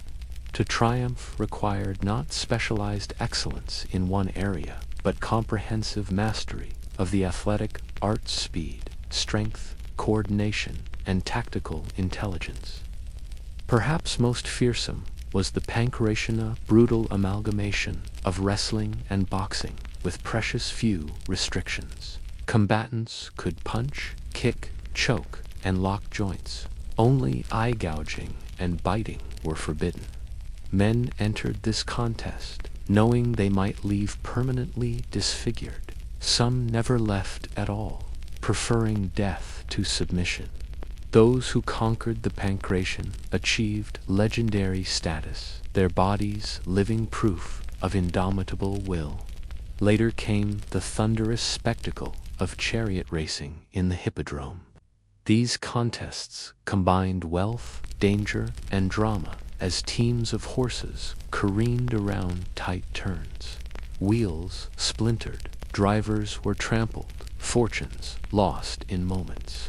Curiously, victory belonged not to the skilled charioteer who risked life and limb, but to the wealthy owner who had supplied the horses, an early reminder that even in the meritocratic arena, social hierarchy maintained its influence. Yet, for all the later editions, it began with that primal testa single foot race, a single victor, a single moment of excellence. From this seed grew a tradition that transformed sport from mere competition into sacred ritual. The games elevated physical achievement to divine worship, pushing human bodies beyond comfort into the realm where flesh transcends its limitations. As centuries passed and the Olympic program expanded with increasingly complex events, the Stadion race remained the heart of the festival, the original pulse that gave life to everything that followed. The Olympics transcended mere athletic competition. Every physical contest unfolded as sacred ceremony, each drop of sweat an offering to divine powers. At Olympia, sport and worship became indistinguishable. Presiding over this sacred merger stood mighty Zeus himself, king of the gods and celestial patron of the games. Before any athlete took his position, before any crowd gathered to witness human excellence, a solemn sacrifice consecrated the proceedings. This wasn't peripheral ritual, it was the game's spiritual foundation. Oxen, adorned with garlands and led in procession, met their end on Zeus's great altar. This wasn't an ordinary structure of stone, but something far more profound. A massive mound composed entirely of ash from countless previous sacrifices, rising year after year, century after century. This altar physically embodied accumulated devotion, each new offering building literally upon thousands that came before. Athletes approached their competitions through sacred covenant.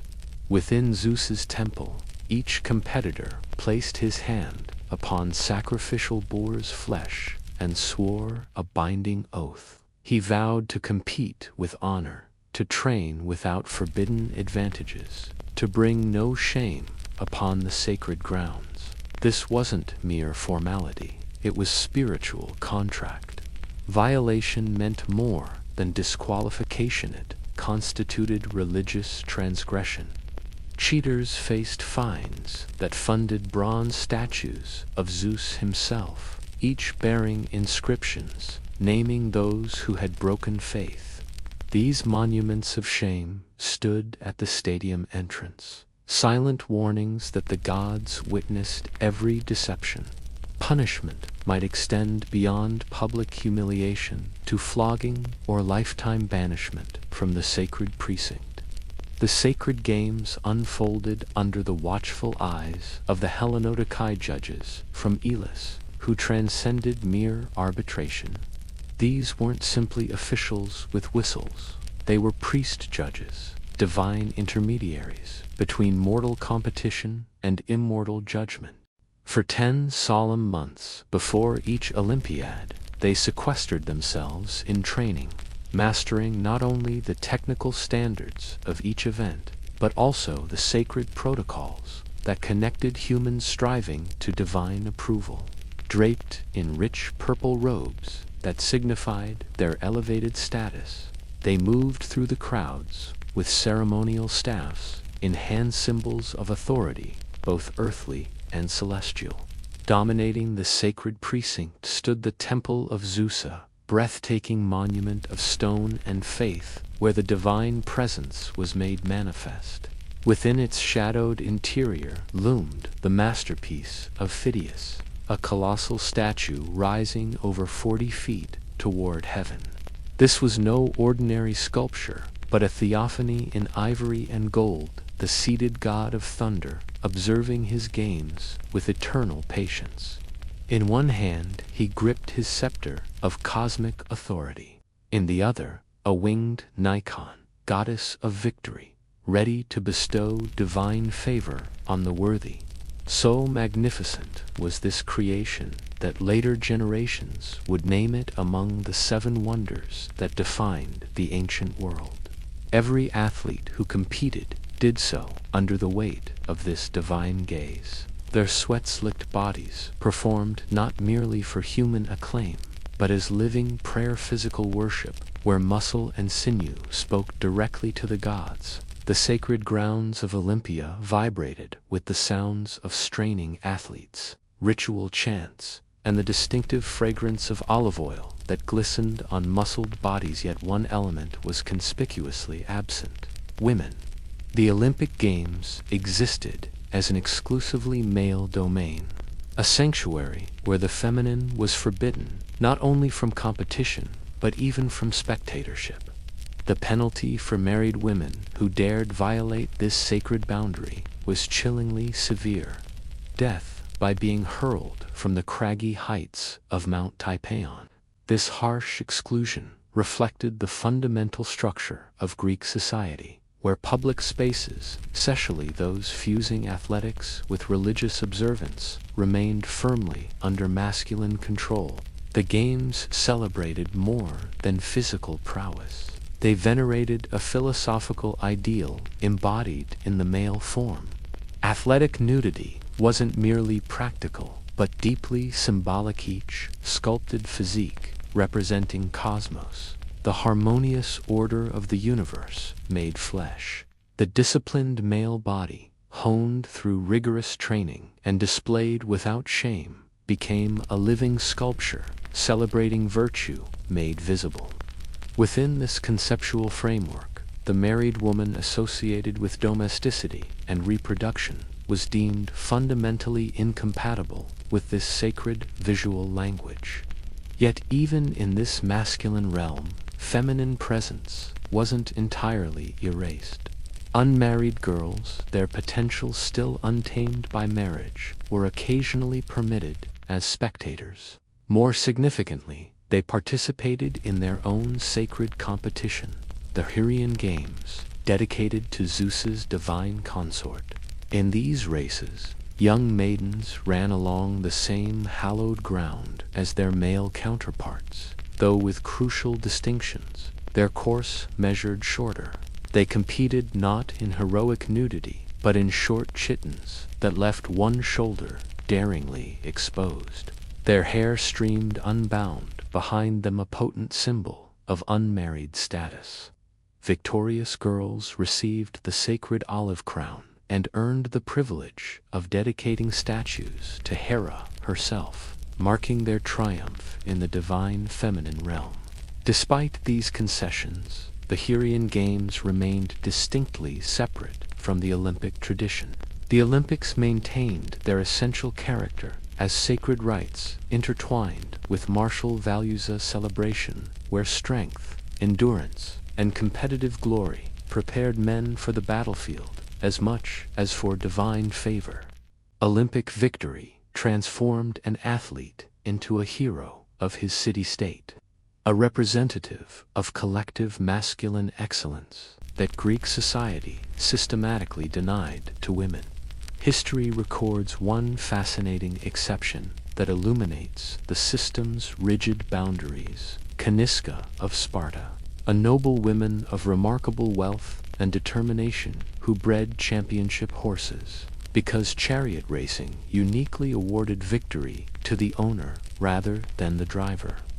Caniska technically claimed an Olympic crown, becoming the first woman whose name entered the sacred records. Yet even this triumph remained circumscribed by gender boundaries. Caniska herself never witnessed her victory firsthand, forbidden from entering the stadium where her horses raced to glory. This exclusion wasn't casual tradition, but the very foundation of Olympic identity, a complex fusion of religious doctrine, social hierarchy, and cultural definition that rendered the games gloriously masculine in every dimension. In the city-states of ancient Greece, Olympic victory transcended personal achievement to become potent political currency. The triumphant athlete returned not merely as an individual champion, but as living proof of his polis's excellence. Each competitor carried the collective identity of his homeland in every movement of his body. Victory at Olympia represented divine endorsement of not just one man's strength and discipline, but of an entire social order, proof that the gods themselves smiled upon a particular city's values, education, and way of life. The homecoming of an Olympic victor unfolded as civic spectacle of unparalleled magnificence. City walls themselves were breached not for invasion, but for glorification, as sections were ceremonially dismantled to create new entrances for returning champions. Streets overflowed with exultant citizens. Their voices rose in songs composed specifically to immortalize the moment. Stonemasons carved the champion's name into permanent monuments. But perhaps most coveted were the victory odes crafted by master poets like Pindar, whose soaring language transformed athletic triumph into mythic narrative. These carefully commissioned works, some of the most sublime poetry in Western literature, wove the victor's achievement into ancient legends, elevating mortal accomplishment to heroic resonance. The glory of Olympic victory extended far beyond fleeting applause. Champions returned home to a cascade of privileges, land grants, monetary rewards, lifetime meals at public expense, tax exemptions, and commemorative statues capturing their likeness for eternity. Some cities bestowed upon their victors places of honor at theatrical performances and political assemblies. Perhaps most remarkably, these athletes might ascend to political office not through rhetorical skill, but through the living testament of their physical achievement. Their very bodies serving as proof of excellence the gods themselves had recognized at Olympia. The aristocracy, ever shrewd in matters of prestige, recognized the Olympic Games as fertile ground for status cultivation. These wealthy elites poured resources into training facilities, athlete sponsorships, and especially the breeding of magnificent horses for chariot competitions, where, curiously, victory laurels adorned not the skilled driver who risked life amid thundering hooves and splintering wheels, but the distant owner who had merely supplied the steeds. For these blue-blooded patrons, an Olympic triumph functioned precisely as electoral victory, cementing dynastic legacy, expanding political influence, and carving their names into historical memory. The ancient rivalries between city-states found bloodless expression through athletic contest. When Athens and Sparta clashed in geopolitical arenas, they scrutinized each other's Olympic performance with equal intensity. Whose training methods produced more champions? Whose cultural values forged superior athletes? Which political system appeared to enjoy divine favor? Each victory whispered a potent message across the Hellenic world. Our people possess superior strength. Our way of life represents the truer path. Thus, the Olympic festival became a diplomatic theater, symbolic battlefield, where polities waged war through sweat rather than blood. The humble olive wreath, fashioned from simple foliage, carried within its twisted branches the weighty currency of political dominance, cultural superiority, and immortal remembrance. For 12 centuries, the sacred flame of Olympia illuminated the Greek world. Every 4 years, without interruption, this hallowed gathering drew athletes, poets, priests, and spectators to its sanctuary, not in pursuit of wealth, but in quest of glory, divine connection, and pan-Hellenic unity. Yet even traditions that appear eternal must eventually face their twilight. In 393 CE, Emperor Theodosius I, champion of Christianity within the declining Roman Empire, issued a fateful decree. To his theological perspective, these ancient games represented not cultural heritage, but pagan ritual incompatible with the rising Christian order spreading across the Mediterranean world. The aftermath proved swift and irreversible. Sacred temples were sealed, ancient altars dismantled stone by stone, divine statues defaced by zealous hands. The eternal flame that had burned for Zeus since time immemorial was extinguished, its smoke dissipating into history. The stadium that had echoed with cheers for a millennium fell into profound silence. As centuries unfurled their slow passage, the once magnificent site of Olympia surrendered to earth and vegetation. Nature's patient fingers reclaimed the running track where heroes had once sprinted toward immortality. The roaring voices of spectators faded into whispers, then silence.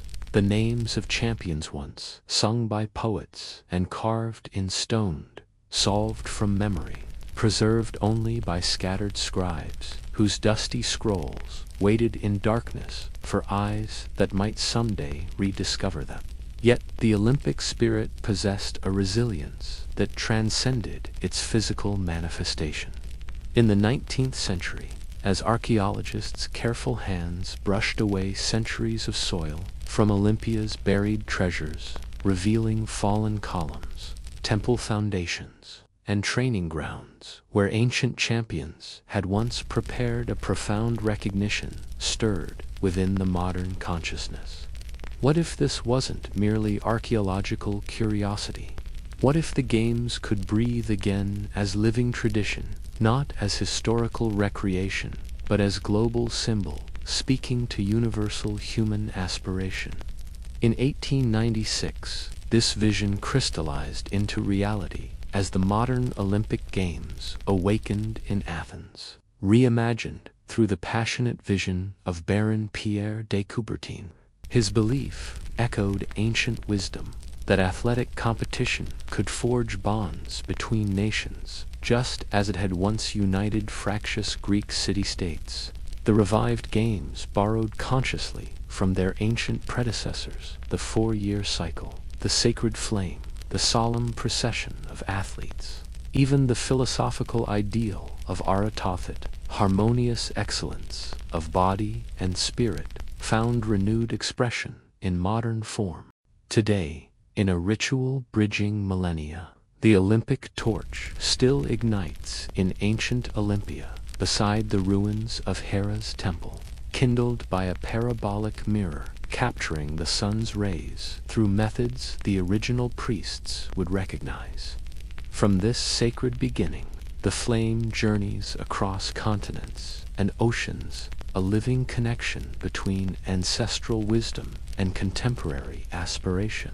Though today's Olympic Games gleam with global sponsorships and broadcast to billions, beneath this modern veneer pulses an ancient heartbeater rhythm that has endured for millennia. This cadence resonates not merely with competition, but with humanity's timeless quest for excellence, for peace among nations, for transcendence beyond the merely physical, from sacred Olympian soil to the sleek stadiums of our contemporary world. The Olympic spirit endures not as dusty artifact, but as living flame. The sacred fire, despite centuries of darkness, was never truly extinguished, merely waiting to be passed from one generation's hands to the next. The tale of the Colossus begins not with sculptors' chisels or bronze castings, but with defiance, with a small island city that refused to bow before overwhelming might. In 305 BCE, Rhodes found itself surrounded by the fearsome war machine of Demetrius Poliorcetes of Macedon, a military genius whose very name, the besieger, struck terror across the Mediterranean. His armada darkened the horizon, tens of thousands of soldiers, a fleet of warships, and siege engines, culminating in the monstrous Helepolysa rolling fortress, standing 9 stories tall, its wooden frame sheathed in iron plates to resist fire, its interior housing multiple battering rams and catapults that could hurl stones weighing 300 pounds. Against this colossus of war stood Rhodes, a prosperous maritime republic, whose wealth came not from conquest but from trade, whose strength lay not in overwhelming numbers but in strategic acumen. The island had committed the unforgivable sin of aligning with Egypt's Ptolemaic dynasty, rivals to Demetrius's ambitions. By all military calculus, the siege should have been brief, decisive, and merciless. Yet history rarely follows the expected path. For 12 grueling months, the Rhodians transformed adversity into ingenuity. By day, they reinforced walls, damaged by relentless bombardment. By night, they slipped beyond their fortifications in daring raids, torching siege towers and sabotaging catapults.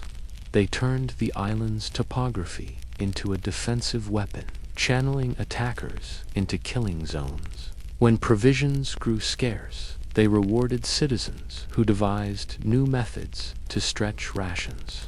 And when the dreaded Heliopolis finally approached their walls, the Rhodians executed their masterstroke, flooding the ground before the tower with sewage water, creating a quagmire that trapped the behemoth before setting it ablaze with flaming arrows and oil, its wooden components feeding a conflagration visible for miles across the Aegean.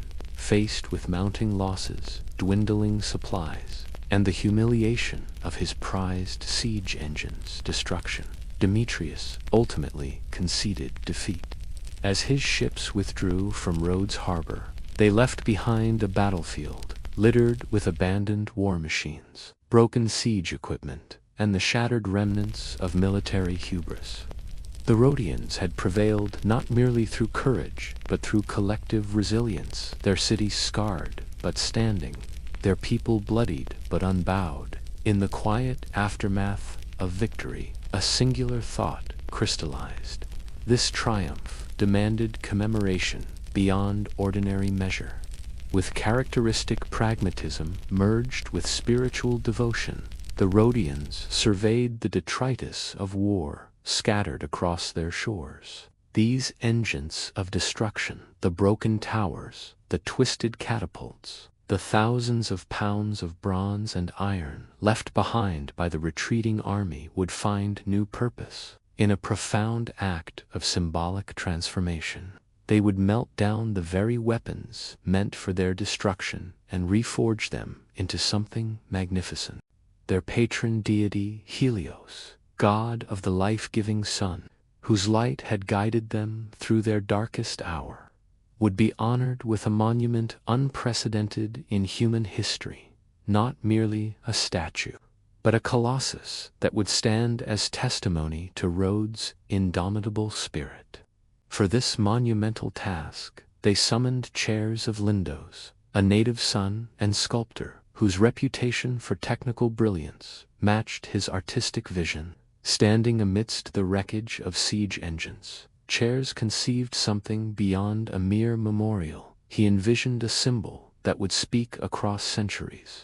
His creation would declare to all who approached Rhodes by sea, "Here stands a free people, unbowed by tyranny, blessed by divine favor." Thus, from the crucible of conflict arose not simply architectural ambition, but a declaration cast in bronze. The colossus would embody defiance, transformed into enduring beauty. With victories, exhilaration still coursing through their veins, and civic pride swelling their hearts, the Rhodians embraced a vision of unprecedented grandeur. This statue would transcend mere commemoration. It would become a beacon, a message embodied in metal and stone that would echo across the Mediterranean. They chose to honor Helios not merely as a distant deity, but as their divine protector, whose golden rays had illuminated their darkest hours during the siege. In Rhodes, Helios was woven into the very fabric of island identity, his light blessing every harbor stone, every olive grove, every citizen who had stood against the invader. Now, this intimate connection between God and people would be given monumental form. To manifest this vision, they placed their trust in Chairs of Lindos. Chairs brought to the project not merely technical mastery, but profound understanding of proportion, symbolism, and the mathematics of monumental construction. The scale he proposed left even the most ambitious Rhodians breathless. A bronze figure standing over 100 feet tall, rivaling the height of modern 10-story buildings. In perhaps the most poetic transformation in sculptural history, the bronze would come directly from Demetrius's abandoned weapons and armor. What had been forged for death would now stand eternal, glorifying life and light. Construction commenced around 292 BCE, launching a 12-year odyssey of engineering, innovation, and artistic persistence. Unlike modern construction that might begin with a complete blueprint, the Colossus likely emerged through a process of successive challenges solved through ingenuity. Workers likely built immense earthen ramps that rose alongside the growing statue, allowing them to position each bronze panel as the figure took shape from the feet upward. In the unrelenting Mediterranean sun, metal workers heated and shaped massive bronze plates, creating sections that would be hoisted into position and secured to the internal framework. Each joint required precise calculation to bear the immense weight, while allowing for the subtle expansion and contraction of metal under the sun's heat. The technical complexity rivaled anything attempted in the ancient world, yet step by step, the impossible vision materialized against the blue Aegean sky. Though no accurate images of the completed Colossus survive to guide our imagination, ancient accounts suggest Helios stood in majestic contrapostawait, resting primarily on one leg, creating a subtle S-curve through the body that conveyed both power and grace. Perhaps one hand shielded his eyes as he gazed eastward toward the rising sun, or maybe an arm extended in benediction over the harbor he protected. His face likely embodied classical ideals, serene yet alert, divine yet accessible, crowned with a radiating diadem that evoked the sun's life-giving rays. Beyond mere artistry, beyond religious devotion, the Colossus became the embodiment of Rhodian identity itself, testament forged from the remnants of conflict that proclaimed to all who approached by sea that this island stood unshaken, unbowed, its spirit as luminous and enduring as the bronze god who watched over its shores.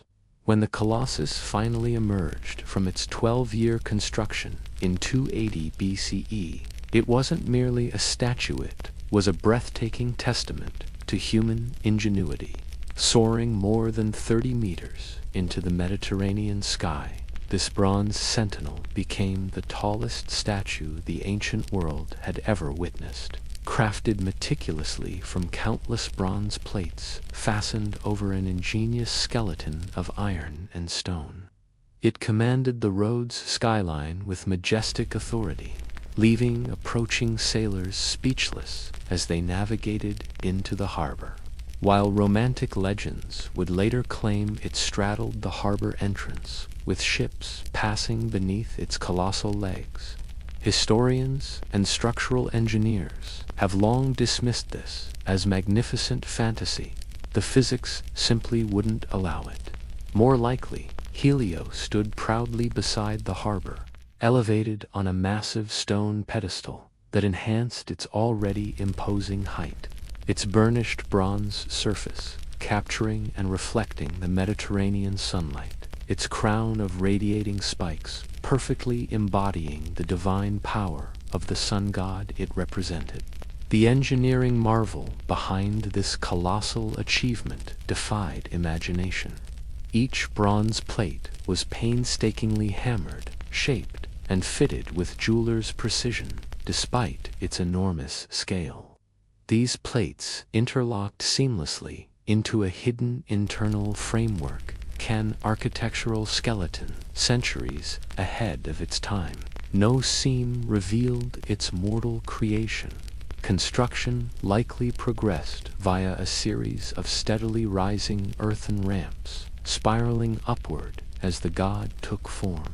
These temporary mountains of soil allowed workers to position each new section before being dismantled once the final crown of solar rays was set in place, revealing Helios in his completed glory. The god's posture embodied classical serenity, standing in balanced contrapposto, one hand gracefully at rest by his side. His face captured the idealized beauty so cherished in Greek art, eternally youthful, features perfectly proportioned, expression simultaneously serene and vigilant. His gaze swept across the endless horizon, watching over the maritime approaches to Rhodes with divine attention. Yet the Colossus transcended mere guardianship. For the Rhodians, Helios embodied their deepest values: freedom wrested from would-be conquerors, resilience forged in siege, divine favor manifest in bronze. With poetic justice, they had transformed the very weapons meant for their destruction into a monument celebrating peace and prosperity. The Colossus stood not as a war trophy, but as a phoenix risen from conflict's ashes. Visitors approaching Rhodes by sea experienced something beyond ordinary wonder. The statue didn't merely impress with its height, it seemed to exist outside time itself, eternal and unchanging. Mediterranean sunlight played across its burnished surface throughout the day, creating a living sculpture of light and shadow. At sunset, the bronze took on fiery hues that made Helios appear truly divine. The god's immense shadow swept across harbor walls and buildings like a sundial marking cosmic time. Standing beneath this towering figure, even the most skeptical visitor felt a primal awe for a heartbeat. The boundary between mortal and immortal blurred, heralding a golden age for the island city-state. This crossroads of Mediterranean commerce and culture now found itself elevated to unprecedented prestige. With Helios rising majestically above its harbor, Rhodes transformed into a dual beacon, both literal landmark for navigators and symbolic destination for those seeking civilization at its zenith. Merchants redirected trade routes to witness the bronze giant. Envoys from distant kingdoms arrived bearing gifts and diplomatic overtures. Poets composed odes to its splendor that spread throughout the Greek-speaking world. The Colossus proclaimed to all that Rhodes had transcended its military significance to become something far more profound, a cultural lodestone drawing the ancient world into its orbit. Citizens no longer defined themselves merely as survivors who had repelled Demetrius' siege, but as a divinely favored people whose resilience had earned celestial protection. The colossal Helios, watching over their daily lives, reinforced this special relationship between God and city.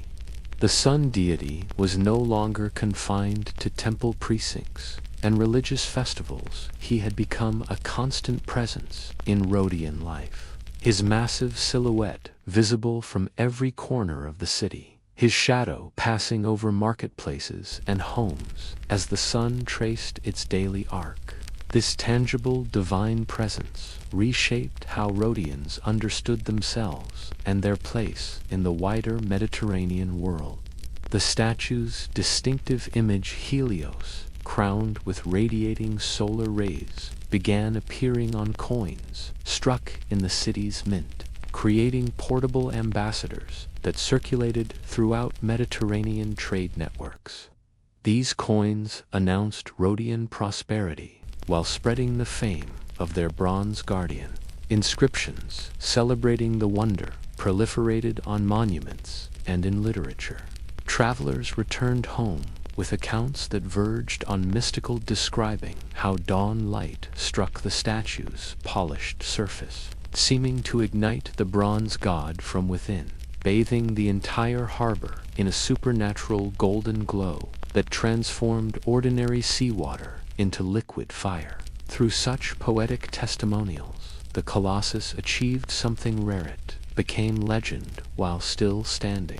Under the watchful gaze of the Colossus, Rhodes transformed into a cultural tapestry of unparalleled richness. The city pulsed with intellectual vitality as philosophers debated in open forums, sculptors chiseled brilliance from stone, and silver-tongued orators captivated crowds with their eloquence.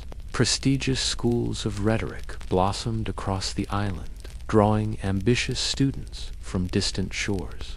The agora, once merely a marketplace, evolved into an open-air gallery where statues of gods and heroes stood sentinel over daily commerce.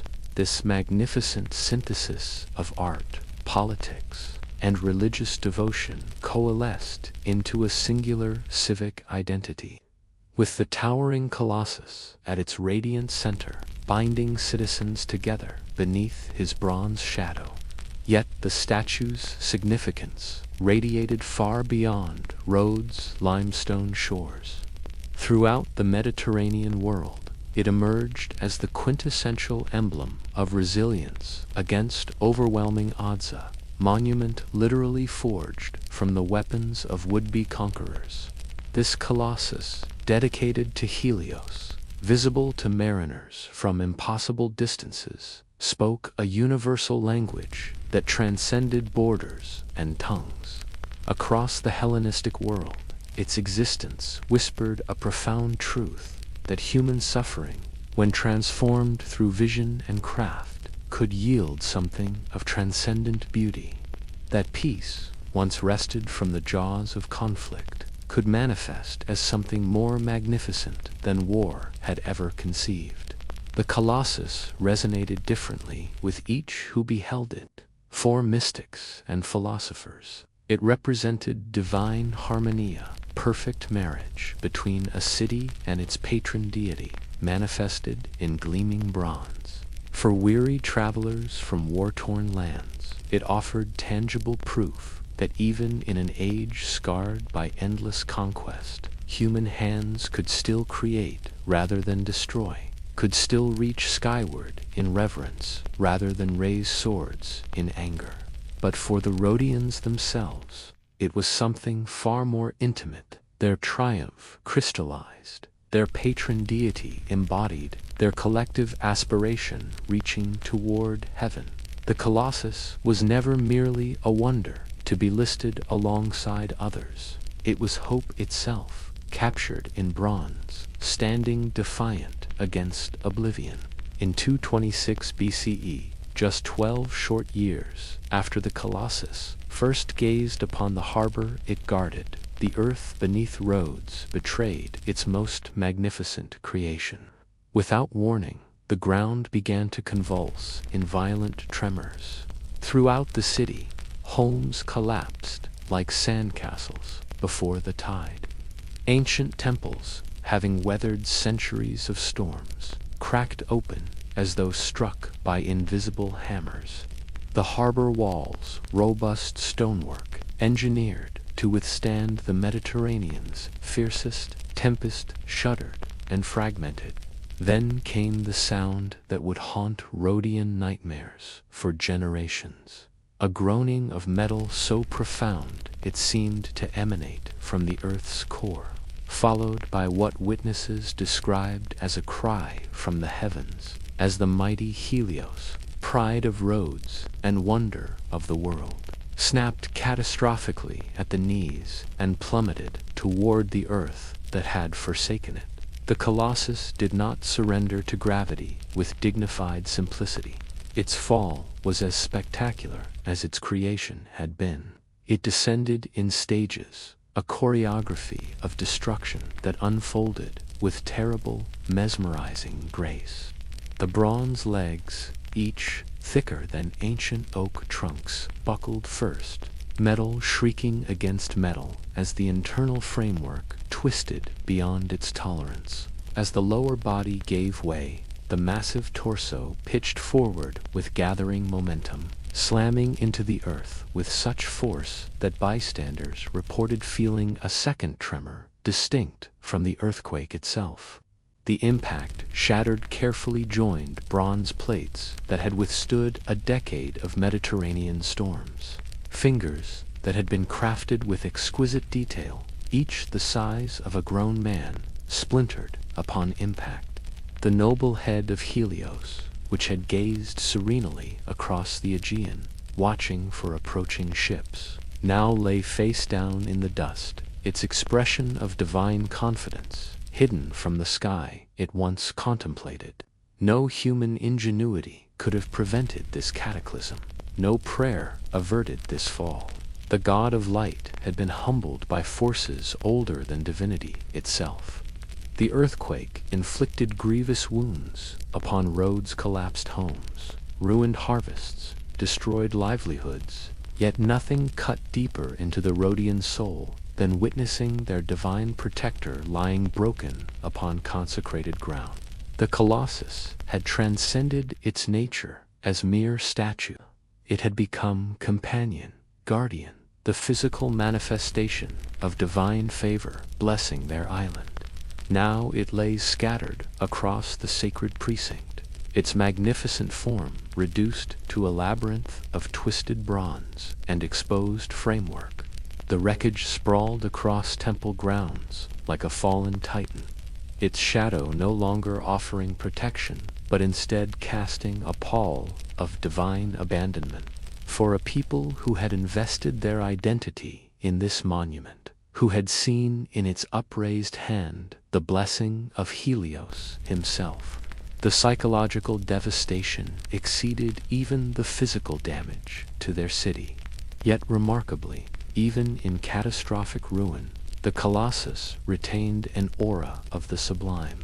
For centuries following the earthquake, travelers diverted their journeys specifically to witness the magnificent remains. The renowned historian Strabo, arriving almost 2 centuries after the collapse, recorded in reverent detail the sheer scale of what remained.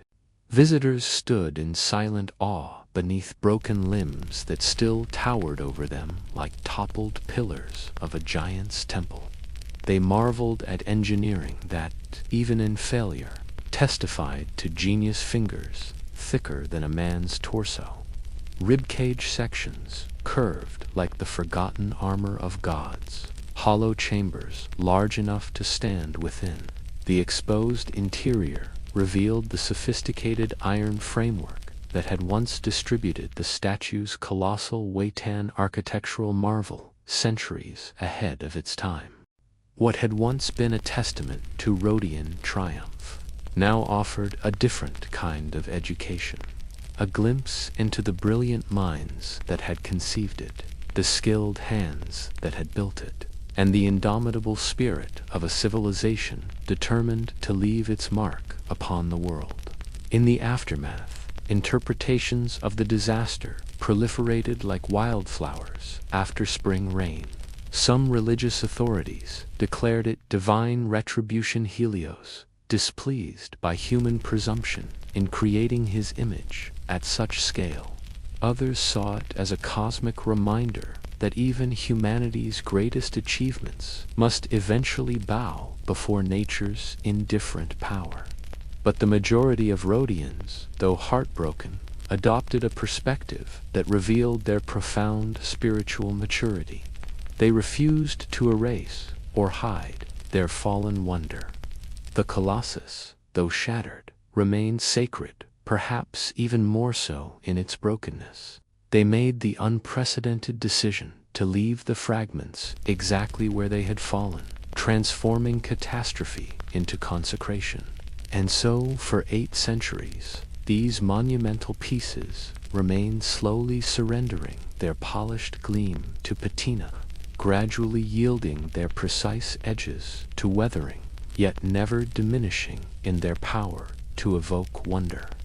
The statue that had once symbolized strength, unbreakable, now whispered more subtle wisdom about impermanence and the beauty of the ephemeral.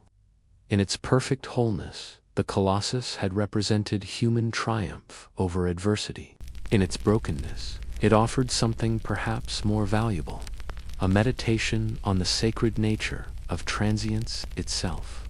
As the initial shock subsided and grief mellowed into contemplation, a question emerged like morning mist from the harbor: should they rebuild? The fallen Colossus lay scattered across the sanctuary grounds, its bronze skin still catching the Mediterranean sunlight in places. Its dismembered limbs, stretched across the earth like a sleeping giant, temporarily felled. The technical knowledge still existed. The artisans who had learned under chairs of lindows, though older now, could potentially train a new generation. Many citizens passionately advocated reconstruction. The Colossus was, after all, their guardian, their symbol, the physical embodiment of Rhodian identity and divine favor. But others approached the question with profound hesitation, seeing in the statue's fall something more significant than mere structural failure. Facing this momentous decision, the Rhodians turned, as they had during countless pivotal moments, to an authority that predated even their ancient city, the Oracle of Delphi. The priestess's response struck the delegation with chilling clarity. "The gods have spoken through the earth itself," she intoned from her vaporous trance. The fall of the Colossus was no mere accident of nature or flaw of design. It was a divine sign, unmistakable in its message. Helios has expressed his displeasure, and any attempt to resurrect his image would only provoke greater manifestations of divine wrath. The oracle's words carried the weight of prophetic certainty, leaving no room for debate or reinterpretation. To rebuild would be to challenge not just engineering principles, but cosmic will itself. The Rhodians, whose seafaring prosperity had always depended on maintaining favorable relationships with capricious deities, received this proclamation with appropriate gravity. Their deeply ingrained spiritual caution, particularly regarding their patron deity, led them to abandon reconstruction plans immediately. Yet, practical considerations reinforced this theologically motivated decision. Rebuilding a statue of such unprecedented scale would require resources nearly beyond imagination, vast quantities of bronze, specialized craftsmen working for years, and financial backing that would strain even Rhodes' considerable wealth. The original Colossus had required 12 years of focused construction. Its enormous cost, underwritten by the spoils of Demetrius, failed siege, and generous donations from allied kingdoms impressed by Rhodian resistance. But the political landscape had shifted dramatically. The economic climate had cooled. Rhodes now faced new maritime threats and increasingly complicated diplomatic alliances, committing vast resources to rebuild a statue no matter how beloved or symbolically significant seemed imprudent amid such uncertainty. And so came the decision that would shape how future generations encountered this wonder. Let it rest where it fell. For centuries thereafter, the Colossus remained fragmented but never forgotten. Its scattered pieces transformed from functional monument into something perhaps more profound, an open-air reliquary that drew pilgrims from across the known world. The ruins became a destination unto themselves, a contemplative space where visitors experienced something akin to reverent intimacy with the fallen giant. Poets composed verses while seated beside massive bronze hands that once held the sun's fire. Traders delayed profitable voyages to walk thoughtfully among scattered remnants. Scholars analyzed the sophisticated internal structure now revealed by the statue's broken shell. There was a different kind of awe to be found in destruction, a quieter wonder, more contemplative than spectacular. Perhaps this explains why Rhodes never seriously reconsidered its decision. They recognized that sometimes a fallen wonder speaks more eloquently than a standing one. Sometimes ruin transforms into a different kind of monument, one that humbles, that teaches, that lingers in memory longer than unblemished glory ever could. The Rhodians ultimately didn't rebuild because they discovered they didn't need to. The Colossus had transcended its physical form to become legend, and legends, once born into the world's imagination, require no bronze to stand eternal. Though the Colossus had fallen, its renown paradoxically ascended to greater heights with each passing decade. As centuries flowed into one another like waves upon Rhodes' shores, the broken statue acquired legendary status, not despite its destruction, but precisely because of it. Travelers from across the Mediterranean altered their routes, not to behold a magnificent standing monument, but to commune with a wonder transformed by catastrophe. The Greek historian Strabo, writing nearly 2 centuries after the earthquake, documented the remains with scholarly precision, yet undisguised awe. His writings described bronze fingers extending longer than a man's height, hollow limbs spacious enough to serve as small chambers, and a shattered torso that, even in fragments, still conveyed the divine proportions of the sun god it represented. Even reduced to fragments, the Colossus commanded a reverence few intact structures could evoke. It evolved into a place of philosophical contemplation, a tangible meditation on transience that proved even humanity's greatest achievements remained vulnerable to forces beyond control.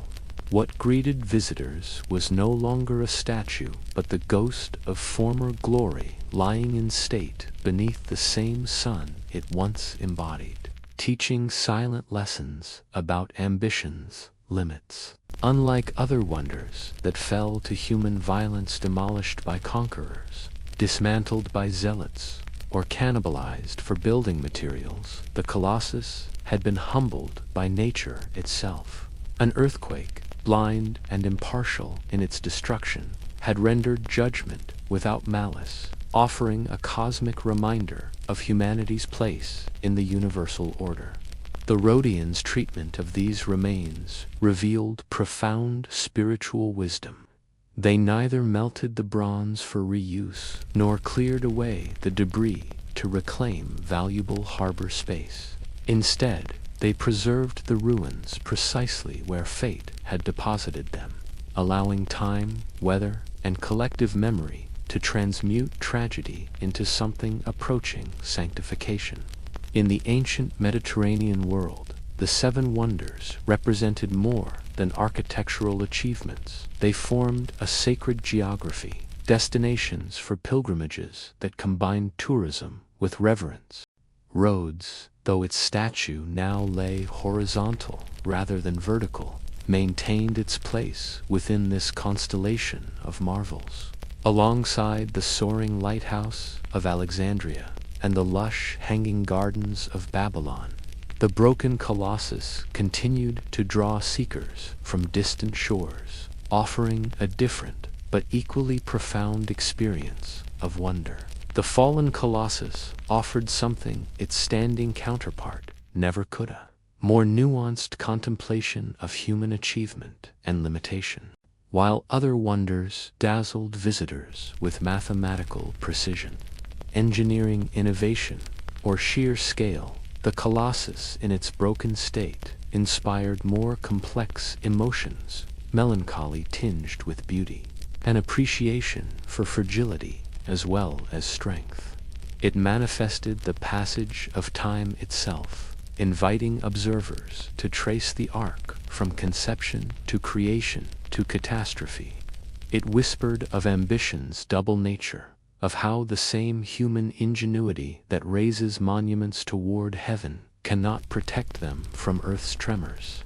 It taught what perfection alone could never convey: that even fallen things retain dignity, that fragments sometimes speak more powerfully than wholeness, that the pieces left behind often contain truths the complete structure could never reveal.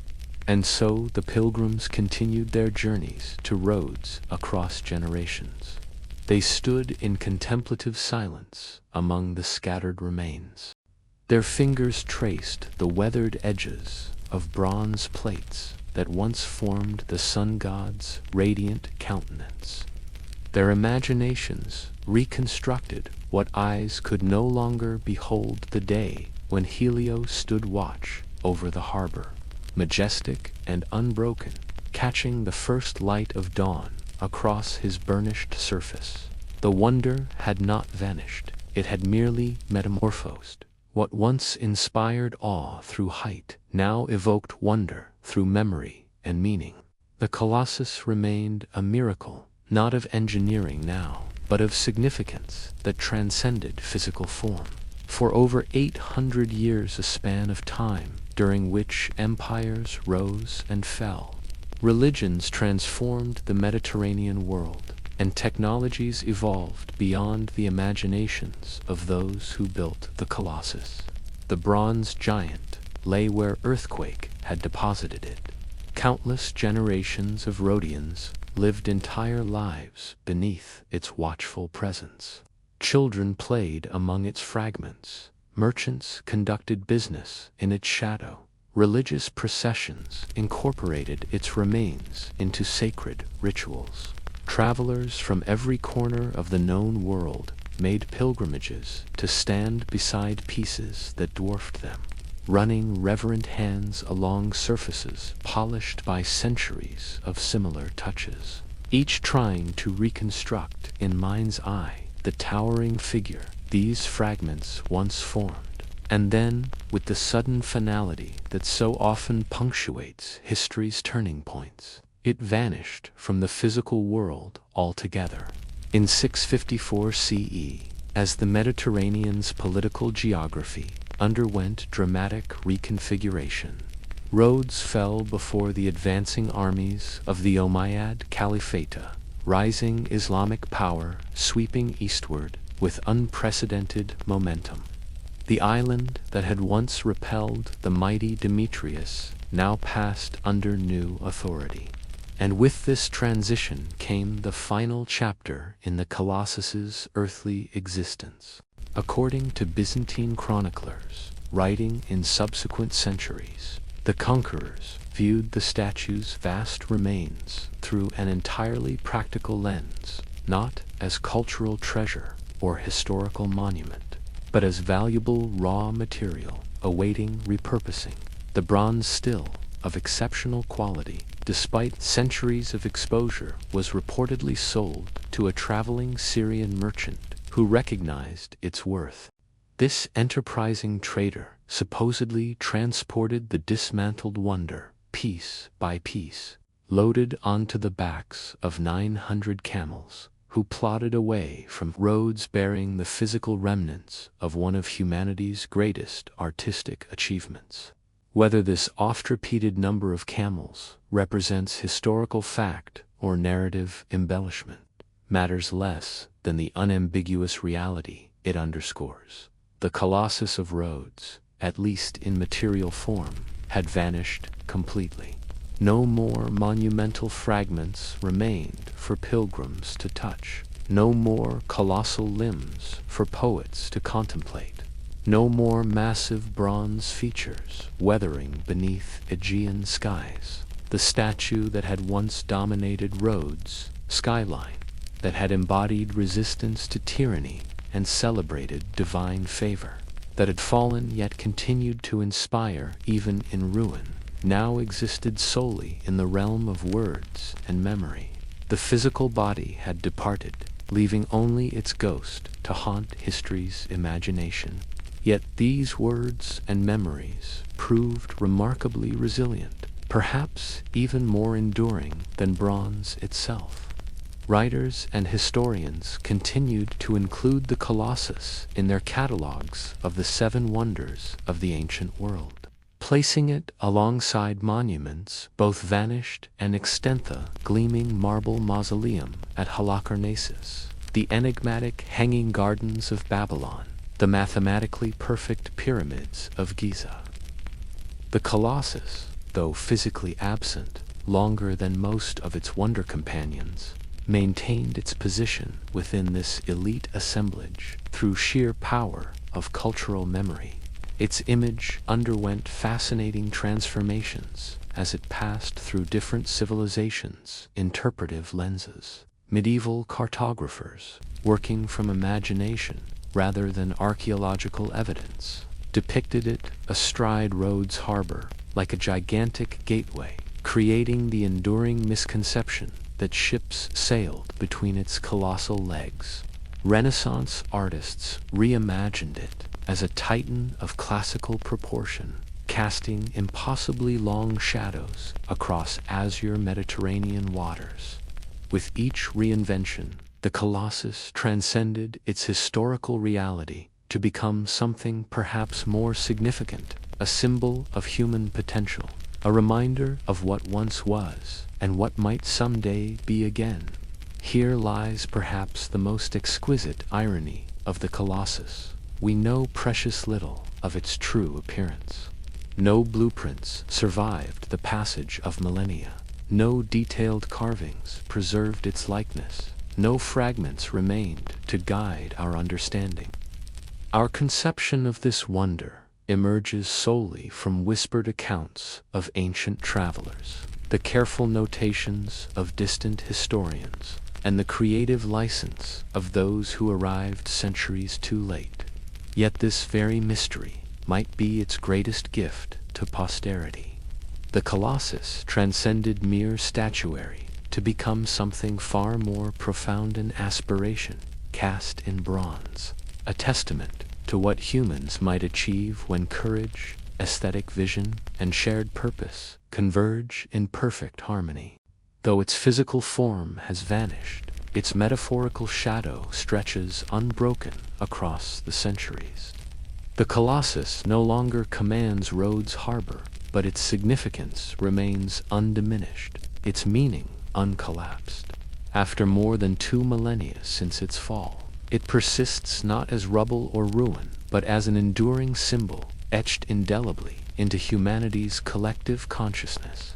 The Colossus represented something far beyond measurements or metallurgical achievement.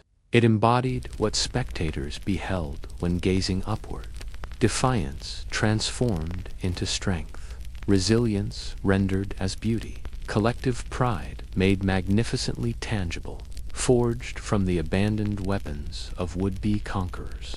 The Colossus began as a declaration that Rhodes, though geographically modest, possessed an indomitable spirit. Its citizens transmuted instruments of destruction into transcendent art. What once threatened annihilation became instead an immortal monument to Rhodian perseverance, an idea that has outlived the physical monument by millennia. Throughout history, the Colossus has inspired emulation and homage. When France presented the Statue of Liberty to America, the gesture transcended mere diplomatic courtesy. It deliberately evoked the same profound ideal that a towering figure standing sentinel at a harbor's edge could welcome the world and embody. Principles far more enduring than its material components. In our contemporary era, numerous architects and visionaries have proposed resurrecting the Colossus. Some conceptualize a thoroughly modern incarnation, adorned with photovoltaic panels, to honor Helios through sustainable energy. Others envision an ethereal wonder, crafted from glass and light, seemingly hovering above the Aegean waters. While none have materialized, our persistent dreams of reconstruction reveal everything about the Colossus's lasting significance. It represents more than its own historical narrative, embodies humanity's yearning to create monuments, not to rulers or military victories, but to possibility itself, to the profound truth that from devastation can emerge radiance, to the unwavering belief that even when physically overthrown, a people's essential spirit remains unvanquished. In each fallen civilization and every ascending metropolis, in every monument erected in war's aftermath, in every illuminated beacon held high at a harbor's edge, the essence of the Colossus endures. It lives in narratives and symbols, and in that liminal space between our present reality and our boldest aspirations. Rhodes Harbor may appear unremarkable today, but in the consciousness of those who remember, a bronze deity still maintains his eternal vigil over the Mediterranean waves. And remarkably, even in his broken state, his brilliance has never dimmed. As our journey through the remarkable life of Catherine the Great draws to a close, I hope her story of transformation from a young German princess to Russia's most formidable empress has gently lulled you toward peaceful slumber. Her tale of strategic brilliance, intellectual curiosity, and political mastery reminds us that history's most fascinating figures often contain beautiful contradictions, enlightenment while wielding absolute power, orchestrating bloodless coups while corresponding with philosophers. May your dreams tonight be filled with the gentle whispers of history, far from the intrigues of imperial courts and the weight of crowns. Perhaps in your sleep you'll wander through the gilded halls of the Winter Palace, or along the shores of the Black Sea that Catherine so strategically secured